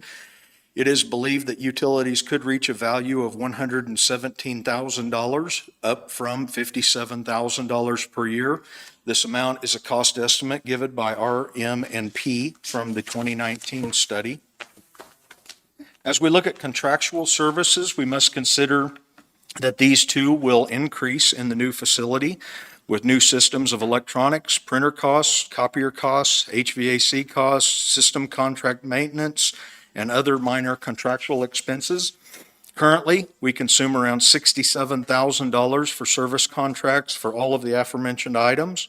This line item is projected to rise to $75,000 per year for an $8,000 per year increase. Commodities are items used for on a daily basis for operation of all services in each division. We currently operate on a $71,000 commodity budget. This line item pays for items such as uniform equipment for patrol, bailiffs, detention, administration, and detectives. This line item will see an increase as we will be providing more commodities for use departmentally. This line item will increase to $117,000 from $71,400. This cost estimate is based on the study from RM&P's 2019 proposal. Fuel will be another increasing line item. Due to cost base on today's rate, we should see an increase from $76,000 to $85,000. We're currently on track to spend up to $76,000 at this time, and I foresee fuel prices to continually rise based on the current trends. And that's just based on the economy, right? That's correct. Nothing additional. That's correct. Okay. And if we see fuel prices rise to $4 a gallon like we have before, my cost estimate will be low. The training budget will see a nominal increase of $6,000 for a total of $46,000. I am hopes that this will cover the needs of the office as we will be increasing staff who will need training and continual education for the positions that they serve in. As a normal, I would expect approximately $1,000 per employee per year for training expenses, and we will fall short of this, but with the other increases in 2022, we can only hope to catch up in the next few years. Vehicle repairs will certainly rise based on the trend in the nation. As we see the cost of parts, labor on the rise, the budget must increase to the rate of $54,000 from $51,450 to keep up with the standard. And for instance, in the past few months, we've seen nearly a 7% increase in tires alone. Inmate meals will be a large increase. The Linn County Jail currently feeds approximately 16 inmates per day on a budget of $31,500.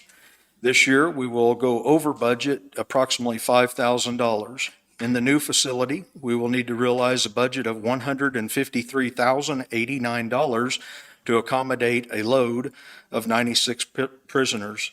This cost estimate is considered per inmate per day at the rate of $5.14. Currently, we're just under that rate, but that is the rate that was provided by RM&P. So it's my belief that that number's strong, but we could come in a little bit lower because sometimes bulk purchases tend to save us some dollars. And you're still going to do your own meals? Absolutely. No Airmark or any of those companies? I think what we're doing is more cost efficient probably than Okay. otherwise. Janitorial and maintenance costs will certainly rise with the new facility. Currently, we're operating on a $3,000 budget for this task, and we expect that line item to rise to $10,000. Inmate transportation should hold the same, as we routinely transport inmates to the Linn County Jail on warrants from surrounding counties and states for holding at Linn County. We expect to see no change in this line item of $5,000. Inmate supplies will certainly go up with the normal consumption of clothing, bedding, and products for the inmates. I believe that this line item will go from $7,500 to somewhere in the realm of $25,000. In all commodities, everything that I've mentioned there in the commodity line item, we should see a rise to the level of approximately $492,089 from $285,850. I've tried not to inflate any costs from the 2019 study. I believe that most of the costs will be close. Without knowledge of when we will be moving into the facility, I believe that there will be a bit of room to move when considering the 2022 budget. I will include the RM&P study attached to the documents for reflection. I believe that the budget numbers will allow operation and expenses regarding the new Justice Center. I feel that we also should include probable revenue that may be realized if fully funded. If we consider the housing of 40 inmates per day at the rate of $45 per day, we would see a nominal income of plus or minus $600,000. This, while considering the probable decrease in out-of-county housing, yet in 2023, we could result in income to the county of around $650,000. I fully believe that we will be able to house more inmates for others. I'm just skeptical of putting numbers to that until the project is open and we're operating. As we've already witnessed, our bond is producing at a very favorable rate. With that and probable income for housing in, I am in hopes that we will foresee our costs offset within the near future of the Justice Project. Behind that, I have included our current our first 4 months' expenses are in there, our estimate for 2021, and our total expenses that we should spend for 2021 are all documented. This year, we are currently operating on a $2,569,001 budget, and my proposal for moving into the new Justice Center with the staffing included and their payroll, that proposal will be $3,249,908 for the year of 2022. And I would like the commission to keep in mind that we don't know when we're moving in. So this budget could be a little high for 2022, especially if we don't get into the facility, let's say, until June. But that's where I'm at, because I just don't know. If we move in February, it's likely that we would consume most of this budget for operations. Right. And that's where I'm at. Okay, Ken, let's go back to your page where you started. Sure. Can I jump in And for just a David second? can jump in. So Kevin mentioned the income from housing prisoners in, and that's something, again, we don't know exactly when that's going to start, but I'll talk to Kevin some more before we wrap up the whole county budget. But that's something we want to look at on the income side, because that offset means even though you're seeing this big increase in his budget, if we get that income, it's not an increase in tax dollars because it's being covered by that income that could come in. So we need to sit down and I know where he's getting these numbers, but we can sit down and talk about it too.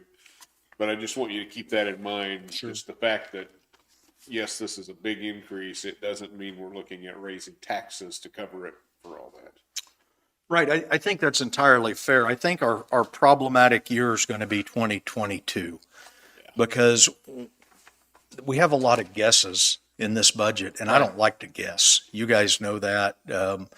I like hard numbers. I like the date we're going to move in. I like the exact cost of what the electric bill is going to be. I want to know what my water bill is going to be. I mean, I'm pretty serious about those figures. This was a hard budget to write because there's so many guesses, and it's a little bit unfair even to present it to you guys with guesses in it. And I get it. I understand it. And I hate to even have to admit that to our taxpayers, but I firmly believe that they understand if we don't know when we're moving in and we don't know what the power bill is going to cost, it's going to be hard to shore up a budget. Another unknown is how many prisoners will we get?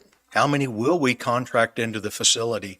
I think 40's entirely seeable. I've been in communication with the Department of Corrections, and today they don't need any housing.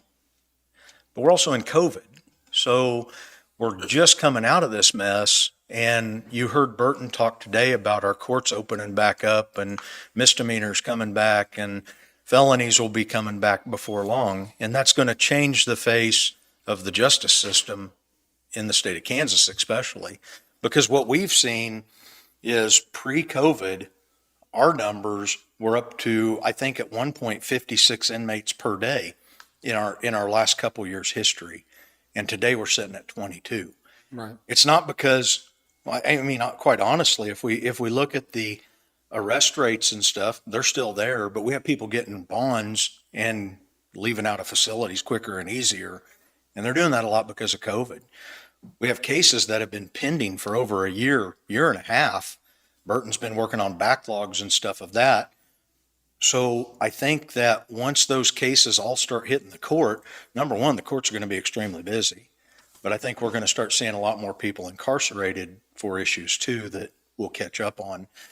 Another thing I kind of want to talk about in here too is some of our utility costs. And when we look at our utility costs, it's my belief that the RM&P utility estimate is for the entire building. Now, I don't know how that's going to break up, but right now I have to consider it because it's the only thing I've got for utilities and some of those services for the entire building. I don't think that the sheriff's office and the jail is going to see $117,000 in utility. I think that's for the flushing of every toilet in every place. I think that's for the air conditioning of every room in the facility. So please consider those because some of those costs truly don't belong to the sheriff, but we might be paying them through this budget.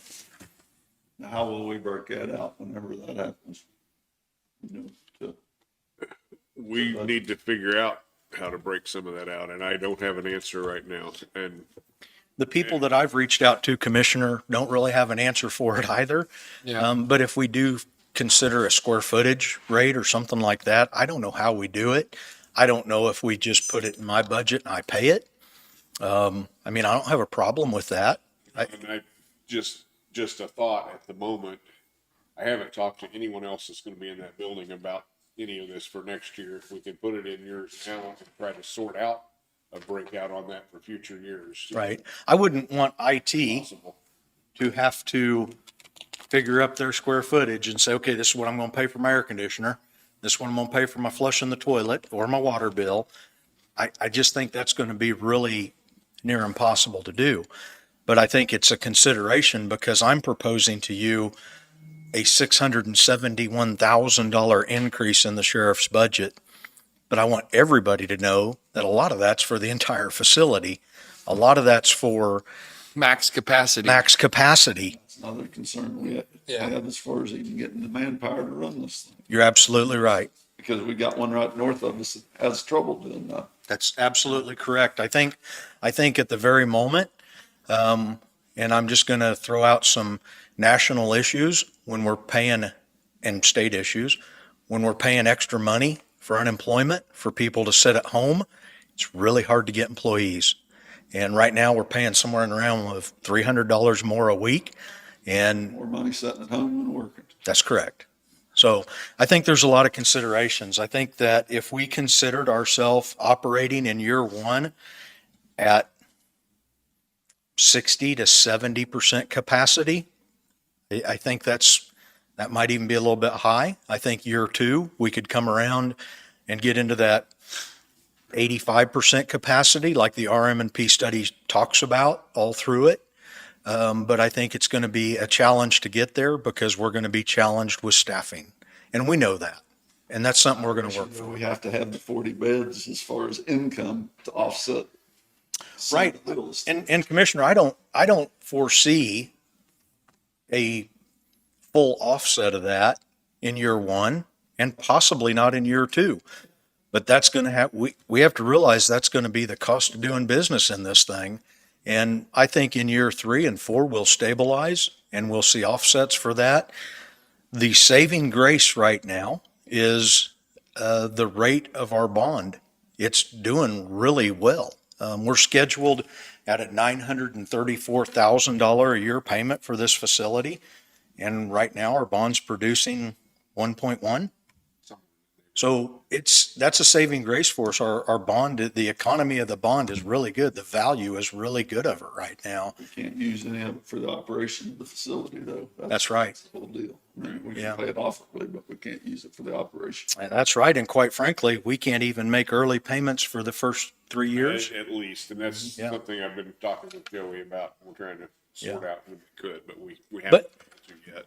But here's the neatest thing about that is we can already start talking about maybe making some extra payment with the bond money that is coming in. I mean, there's a lot worse problems to have than that. Right. So, And here's just something else to keep in mind with this. If we budget the income for 40 beds and we budget the expenses of running it at that level, Yeah, it doesn't pan out. just because his budget is this amount, if we don't get to that level and don't need it, he doesn't have to spend all that budget.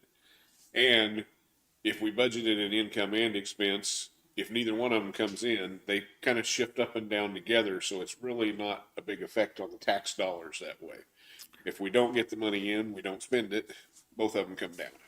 so I guess to follow all of this and quite frankly, to waste a little bit more of your time, I do want you to remember that we make every attempt of being utterly frugal. Last year, you guys remember, we returned $271,000 to Linn County, and that was in budget dollars, along with $65,000 in COVID money that we spent out of our budget that came back to Linn County. So I just want, I want you guys to remember that we will be frugal. We'll do the best that we can to operate this new facility, and we hope for the funding of it so we can do that. And that's what I've got for you today. Any questions for me? No, I just think once we get all these budgets together, that this may be the budget we have to look at a little bit harder and figure out, especially from get Warren's idea if there's going to be any completion sooner or later, or because I think that has an effect. And if we can take some of it off, which would be good on both ends, projection wise, would probably be It's better going for to the be a budget. tough budget. It's going to be a tough one. This one's by far the toughest. I've got one question here on the resource officers, Kevin. That Sure. You've got 6 in the county. That's correct. Are we full up now, or do we have? I have a school resource officer that left, the Pleasanton officer, and he took the IT position. I have a road patrol that'll be moving into that position. He chose to transfer to that division. So I'll be replacing that deputy's position. Actually, tomorrow and Thursday, I believe, we're doing interviews. I have a school resource officer in Mound City who will be moving to the road, and I'll be hiring for that position this year. I just see you have 12,500 hours for 6 resource officers. And that's full-time employment as far as a resource officer. And I just, is it? Right. So if you take their working hours per year, which they really in the school resource position run a 2,080 hour per officer per year. That's their hours. And if you take that times 6, you'll come up with that figure. I understand. But yeah.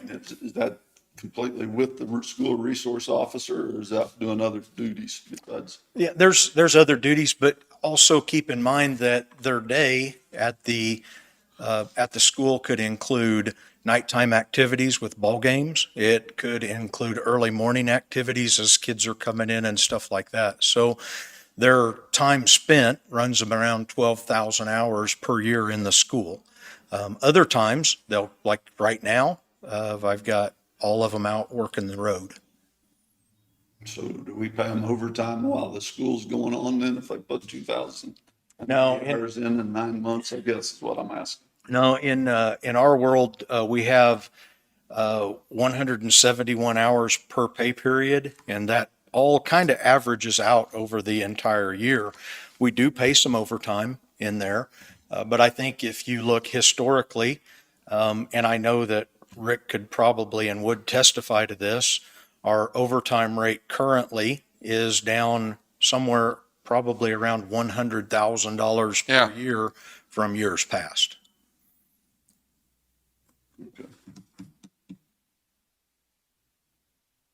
Any other thoughts, gentlemen? Not for now. I appreciate your But time I- and consideration. We will probably all get together again. Oh, absolutely. I would expect that. We're talking about a lot of dollars here. Yeah. Just a lot of dollars, yeah. Yeah. Thank you. Thank you very much. Good job on it, Kevin, putting all that effort into it. You guys want to go ahead and do a tentative approval on that one today? Just Yeah. Get it in there? Yep. I'll make a motion that we accept the sheriff's proposed budget for 2022, knowing that we will work on it. That's my proposal, my motion. I'll second. And moved and seconded, all in favor? Aye. All right, I have a stack of budgets for you today too. And then we've got some personnel sessions we want to deal with before we get out of here. But other than that, I think we're actually a little ahead at the moment. If you are ready for the budgets I brought over, there's a copy for each one of them to clip together. And you want me to just give you the quick rundown on the whole thing, or do you want to take a little time to look at those, or where do you want to go? What do you want to do? Let them look through it real quick.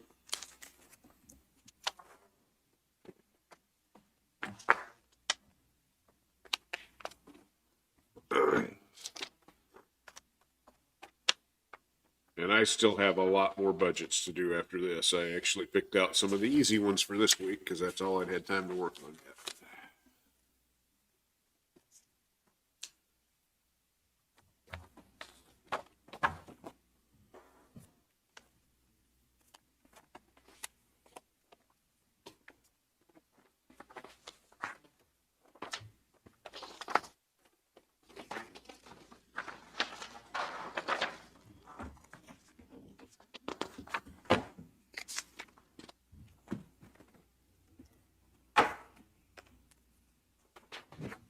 And also emailed all of you Friday or Saturday sometime a budget comparison for what I had in and what I knew was coming so far. And I've added some more to that while we've been in here today, but I will keep updating you with that as we go.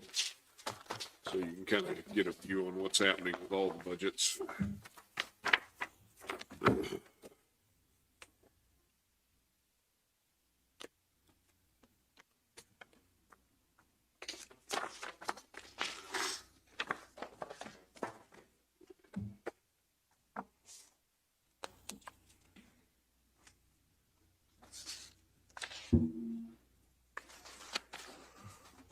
Stay away.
So on the cover sheet for several of these, I put a few notes in there just to kind of explain what some of these costs are for. While you're looking there, I can just kind of go through the rundown. I already have them typed in here where I can see the amount of increase or decrease, and just to let you know what all's there. And if you guys got questions, I'd be glad to try Go to ahead. explain anything in them. You want to run down? So the ones I've got here today have the commission budget at 82,500, which would be a $550 decrease. I have the EMS budget at 12,000, which would be no change. Juvenile intake or juvenile detention, 58,000, which is a $2,000 decrease. Counselor budget at 170,500, which would be a $4,250 increase. The ambulance budget at 914,500, which would be a $2,250 increase. 4-H building, 29,000, which would be a $2,000 decrease. Then I have fair building, 3,000, and fair premium, 20,000, which would be no change in either one of them. Historical Society, 40,000, which is no change.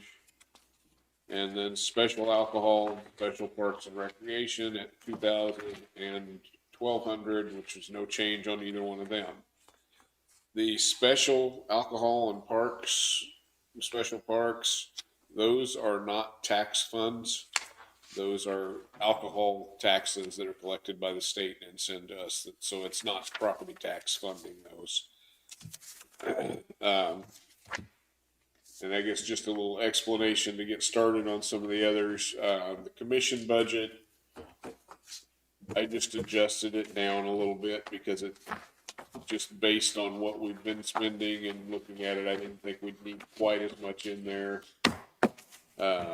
Some of that's going to depend on how many meetings and what kind of mileage or hotel bills you guys have if you're going to things. So that can change at any time, and we're just now getting to where we're starting to have some in-person meetings again. So, but I think we'd be okay with the amount we've got in there to cover it. The next one there, the EMS. So far this year, we have not spent anything out of that. That is typically a training fund. If we've got people that want to take EMT classes, they can take the class, and our policy has been that if they'll sign an agreement to stay with us for X amount of time, we'll pay for their class or reimburse them after they've taken the class and been certified. And then if they do leave before that, they have to pay us back some of it.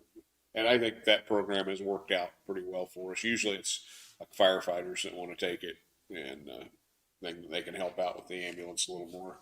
So I didn't change anything in that one. It's typically not one we spend all of that budget, but if not, it just carries over to the general fund. So the juvenile intake, I did put a copy behind that one of the estimates from the juvenile detention center. So that's really what I have to go on theirs, and they're showing that our cost next year should be 56,866. I rounded it up a little bit to 58,000. We occasionally will have some extra fees with them if there's some other services or more days used. So I allowed less than 2,000 extra there just to cover if we've got a little extra in fees coming in, but still a decrease from this year's. What was the next one I had? Counselor budget. That was one where I did go up. The salary line, I actually decreased just a hair because that was more than we needed to cover salary, and that would be projecting no salary change on his. Where I went up was in the contractual. And looking at it, we're going to go over what we had budgeted this year, or we could, based on what we did last year. It looks like we will. So I just went ahead and brought that one up a little bit for similar cost for the next year. A lot of that is the extra time that Gary bills us for, and we've had a lot of extra time in the last year or two associated with the building project. And then there's fees for the tax sale and things like that run through there. So that's where those costs come from. I have not talked to Gary about this. I just went ahead and put the numbers in. The ambulance budget, you see a slight increase on that one. And it is not in the fees to AMR because those didn't change. But it's in like the utility line. It looks like at the rate we're going, we're going to need more in it.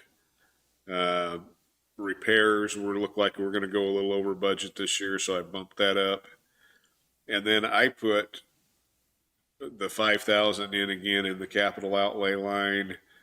We had 5,000 in this year's budget. To this date, we have not spent any of that money, but that could be for repairs to some of the ambulance buildings or things like that that we need to do.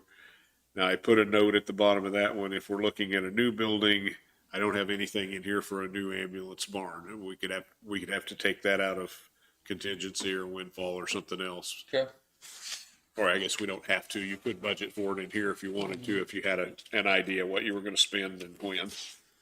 4-H building, I dropped that one a couple of thousand. We really haven't been doing a lot on that. I dropped it out of the capital outlay line, rearranged the other lines a little bit just to come in closer to what it looks like we're doing currently. And then when you get into fair building and fair premium, no changes on those. That's just money we pay to the fair board every year. We are obligated to make those payments under state law. The 3,000 for the building has been the same for a long time. The fair premium, we actually adjusted that up just a few years ago. It had been down about 10,000, I think. And the way that one reads is we'll reimburse them for costs on their fair premiums. So typically we will send them a payment about fair time, and then afterwards, if they will get back with us with actual costs, we can go ahead and reimburse them for any additional actual costs. So that's allowing enough should be plenty to cover that. Historical Society, we've talked about, and I think you've approved making those payments directly to the different Right. historical organizations, but no change in the amount. And I haven't heard them in asking for increased amounts. They just want to make sure they can get their money on time was the biggest thing. And like I said, those last two, special alcohol and special parks, are just money we get in from liquor taxes that we then distribute out to other purposes. So questions, comments on any of those? Okay. Jim, No, how you want to put that in the motion? I've got them all listed out here. What I did was that I presented the following budget requests. I listed all of them, what the amount of change was. And then if you're okay with doing that all at once, just a motion to tentatively approve the request as presented by the county clerk. So moved. second. Moved and seconded. All in favor? Aye. All right, and I don't know if you guys had other things you were wanting to get into today, but we did have a need for a little bit of executive session for personnel. I think Morgan and I probably wanted to talk to you for just a very short time to start with, and then we may want to bring some other people in for some meetings too. We originally had tried to schedule 2 interviews for you this afternoon. One of them needed to reschedule to next week. The other one is already here, so if we can get through other things soon enough, we can go ahead and get into that interview and get done a little earlier than the way the schedule looked. Sure. So, Morgan, do you have an idea on time we need to get started on some of this? And during that, we might bring some other people in too. This is personnel? Yes. Okay.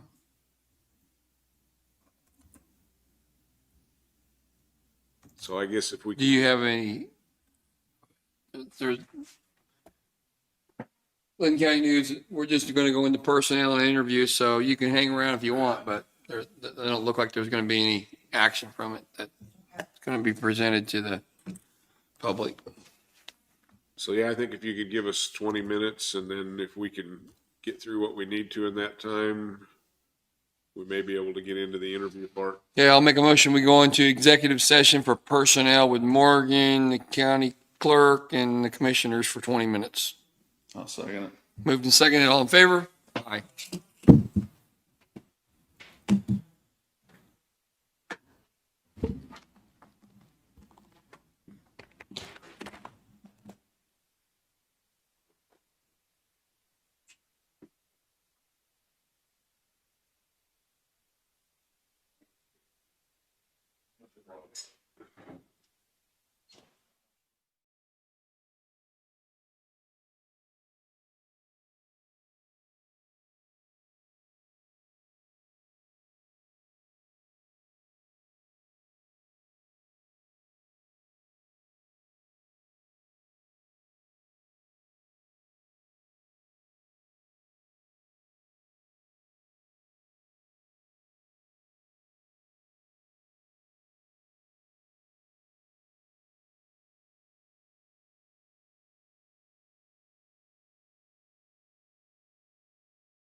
Okay, we're back in our meeting. We're getting ready to do, there was no action taken on the executive session prior to that. And I'll make a motion. We go into interview for the public administrator's job for 20 minutes. That's my motion. Moving seconded, all in favor? Aye.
I don't know that we really have anything else left. This is good. A little distracted. I just had a good old weekend. I had a whole lot of energy. Huh? No. Looks like there's about 28 budgets left to go, so, All right. and probably over half of them are mine. But mine are the ones that get into big money a lot of the times too. I don't know who we've had. Who's We some of haven't the had- walk-ins that come in? We haven't had road and bridge yet either. Yeah. He's probably gonna need help with that one though. I'm sure he is, yeah.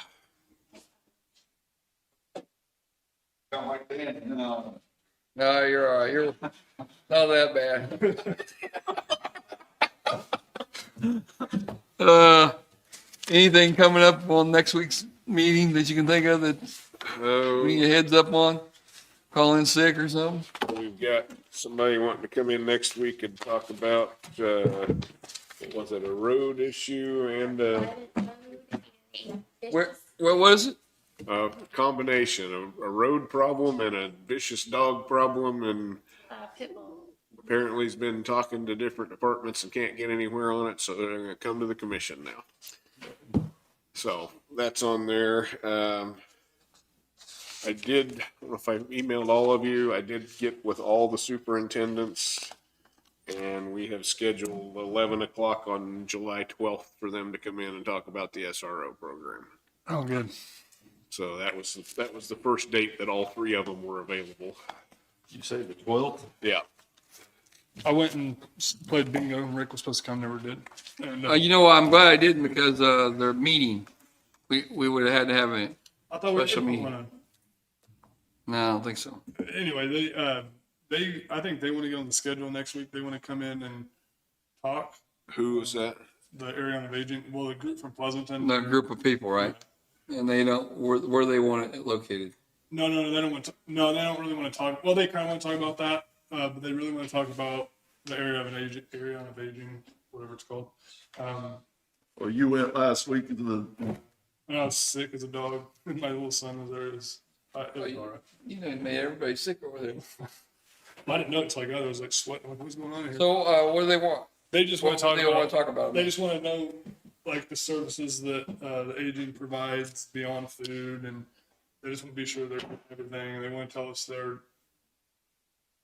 preference on what, the health department or the community center. I just wanted, and I told them to come in and brief us, so they're just going to want to talk about that stuff. I told them to call you and get on the schedule because it's going to be hard with budget, but I haven't heard anything yet.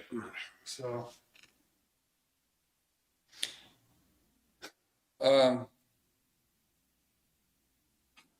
Should we put in the budget for that ambulance barn? That's something we need to talk I about mean, anyway. it's not something we can, I mean, It's we're not gonna go gapping, away. we've been gapping it off for years. Yeah. That's exactly the way I feel about it, but, the You know, conditions up there are worse. We could add it to the ambulance budget. We could add it to courthouse or contingency. I mean, we've got places we We've can got two sites available, possible sites available. That's the highway by St. Louis. And then we got the seniors center, possible. I think So- probably I just need you guys to let me know how much money we're talking about and what budget you want to take it out of, and I can add it in there. So Now, does that building have to connect to the building we have? I mean, I think a breezeway, we could just do that. breezeway over to it, Yeah. and it just has to be heated and cooled. So Yeah, the garage part needs to be heated and cooled with the ambulance sets in. it has to be cooled too. Yeah, because they need to have things that can't get too hot sitting in it too. So in there, you would be talking about converting a big open, come on in, Sean. A big open building it needs 2 bedrooms put in, and it needs a shower. Plus it needs the barn porch.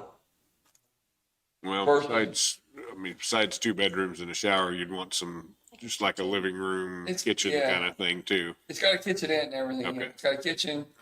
Part of that living room would, however they design Does that. one bathroom do it, or do we have to have two? Or I think 1 bathroom. I know something Okay with big enough it. for a shower. So that would be a big Door that issue. locks. The building we're talking about? Senior center in Lacey. You get some numbers. We're getting numbers currently, but that's the current layout of the building. And where's the front? This is the Okay, front. so you walk There's in, 2 bathrooms already then. Yes. If you'll flip to the next diagram, the only thing for what I conversion thought. we need, because there are air here and here, would be the a wall. wall built here to separate bedrooms, moving a couple light fixtures, a small wall built around what's now just a utility sink for a laundry, and one of these bathrooms converted into a shower. That is the, Did you get a price on the garage? we're meeting another contractor at 1 to do that. The garage would have to be placed on this side of the building in order to make it work, because you've got water coming here, you've got electric and Well, HVAC you got there, another house right there. right back over here. So your water's coming in here. The thing we're trying to avoid, your gas is over here. We're not wanting to put utilities under that garage floor. So you'd have to set it, and there's a walkout here, so a breezeway between the two buildings would have to be built, and a 30 by 20 garage would be large enough to do what you want to do. And based on what I've seen at the other building and trying to find any used solutions for a residency and what the remodels from what I'm seeing on foreclosed units and stuff, this is going to be the quickest. You said on modular type home is what you're saying? Yes, what's out there right now, between the travel expense to bring it to us if we were able to make a deal on one, and the remodel on what the condition it's left in, this small remodel here with just a couple of walls and a couple of light fixtures and then a shower being made out of one of the 2 bathrooms with this and a garage is going to be a lot less Does this expensive. offset, does this in compliance with the city's offset of the road? And I believe it's going to make all of the code requirements for both them and us, but I am, while Rick is checking on bids, I'm going to call in a locate to make sure that we're correct, that we're not going over a utility, and then get with the city to make sure that the second phase of it is that we've got enough offset. We have to bring it up here or we're going to incur the cost of moving the HVAC. Then how high is that building gonna be? The ambulance can back in. Currently, they got the new ambulance, which is small, but you know, They've got a 12 by 10 door. We were planning a 12 by 12 door with that building. Okay, so it's gonna be like a 14-foot structure? With your arch and your pitch, depending on a Yeah. pitch across 20 feet. Sidewalls, that'd be 14 if you put a garage door on Okay, it. So, 2 feet. and the extra incurred cost of marrying up these roof lines wouldn't be there because you're putting the breezeway in. So that's probably between the 2 options that is this a pole barn structure? it would be a stick built. Now, we could look at metal structures or other cheaper solutions, but right now, I was just trying to get the layout and what we're going to do and what it would take to convert that building Okay. and try to get some. I bids on it. think a pole barn, if we just put that in on a slab, would. Right now, probably a lot cheaper. And right now if you look at the barn itself, there is no air in the barn that they're in now. Mhm. There's only a heating unit here. Mhm. So the barn itself would be basically one large open structure and only need a steel walk in here, a 12 by 12, and a gas line run to a radiated heated system here and a wall mounted hydrant.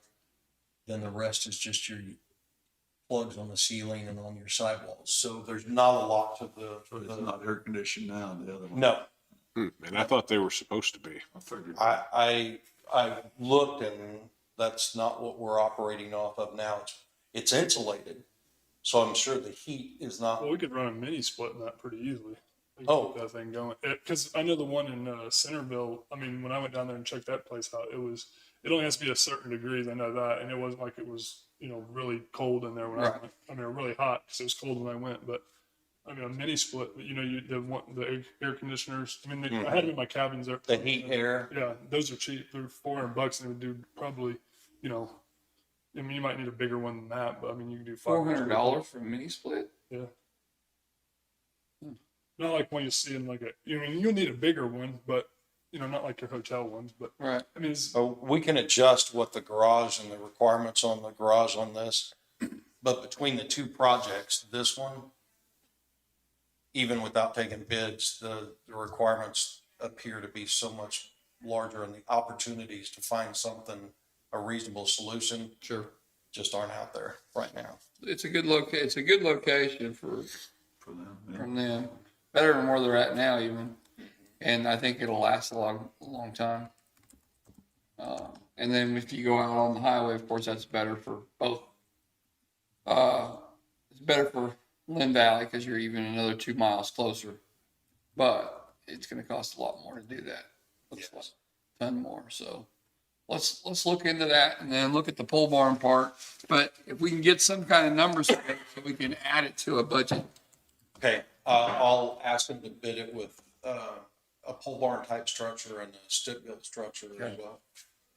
Yeah. And the doors, how much more are doors? Like if you I don't know what it's, you mean, price them with both sides, like you drive right through and drive out. I can, I'll have to measure it to see if there's enough room with that house back there to drive out. Oh, there should be.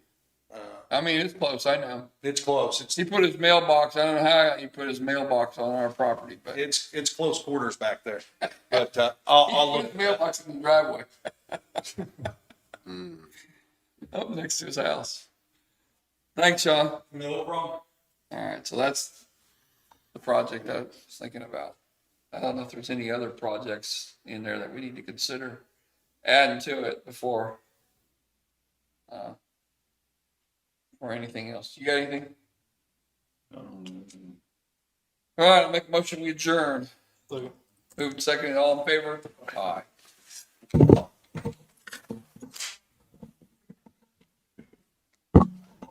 Typically, post commission meeting or whatever the bottom one is,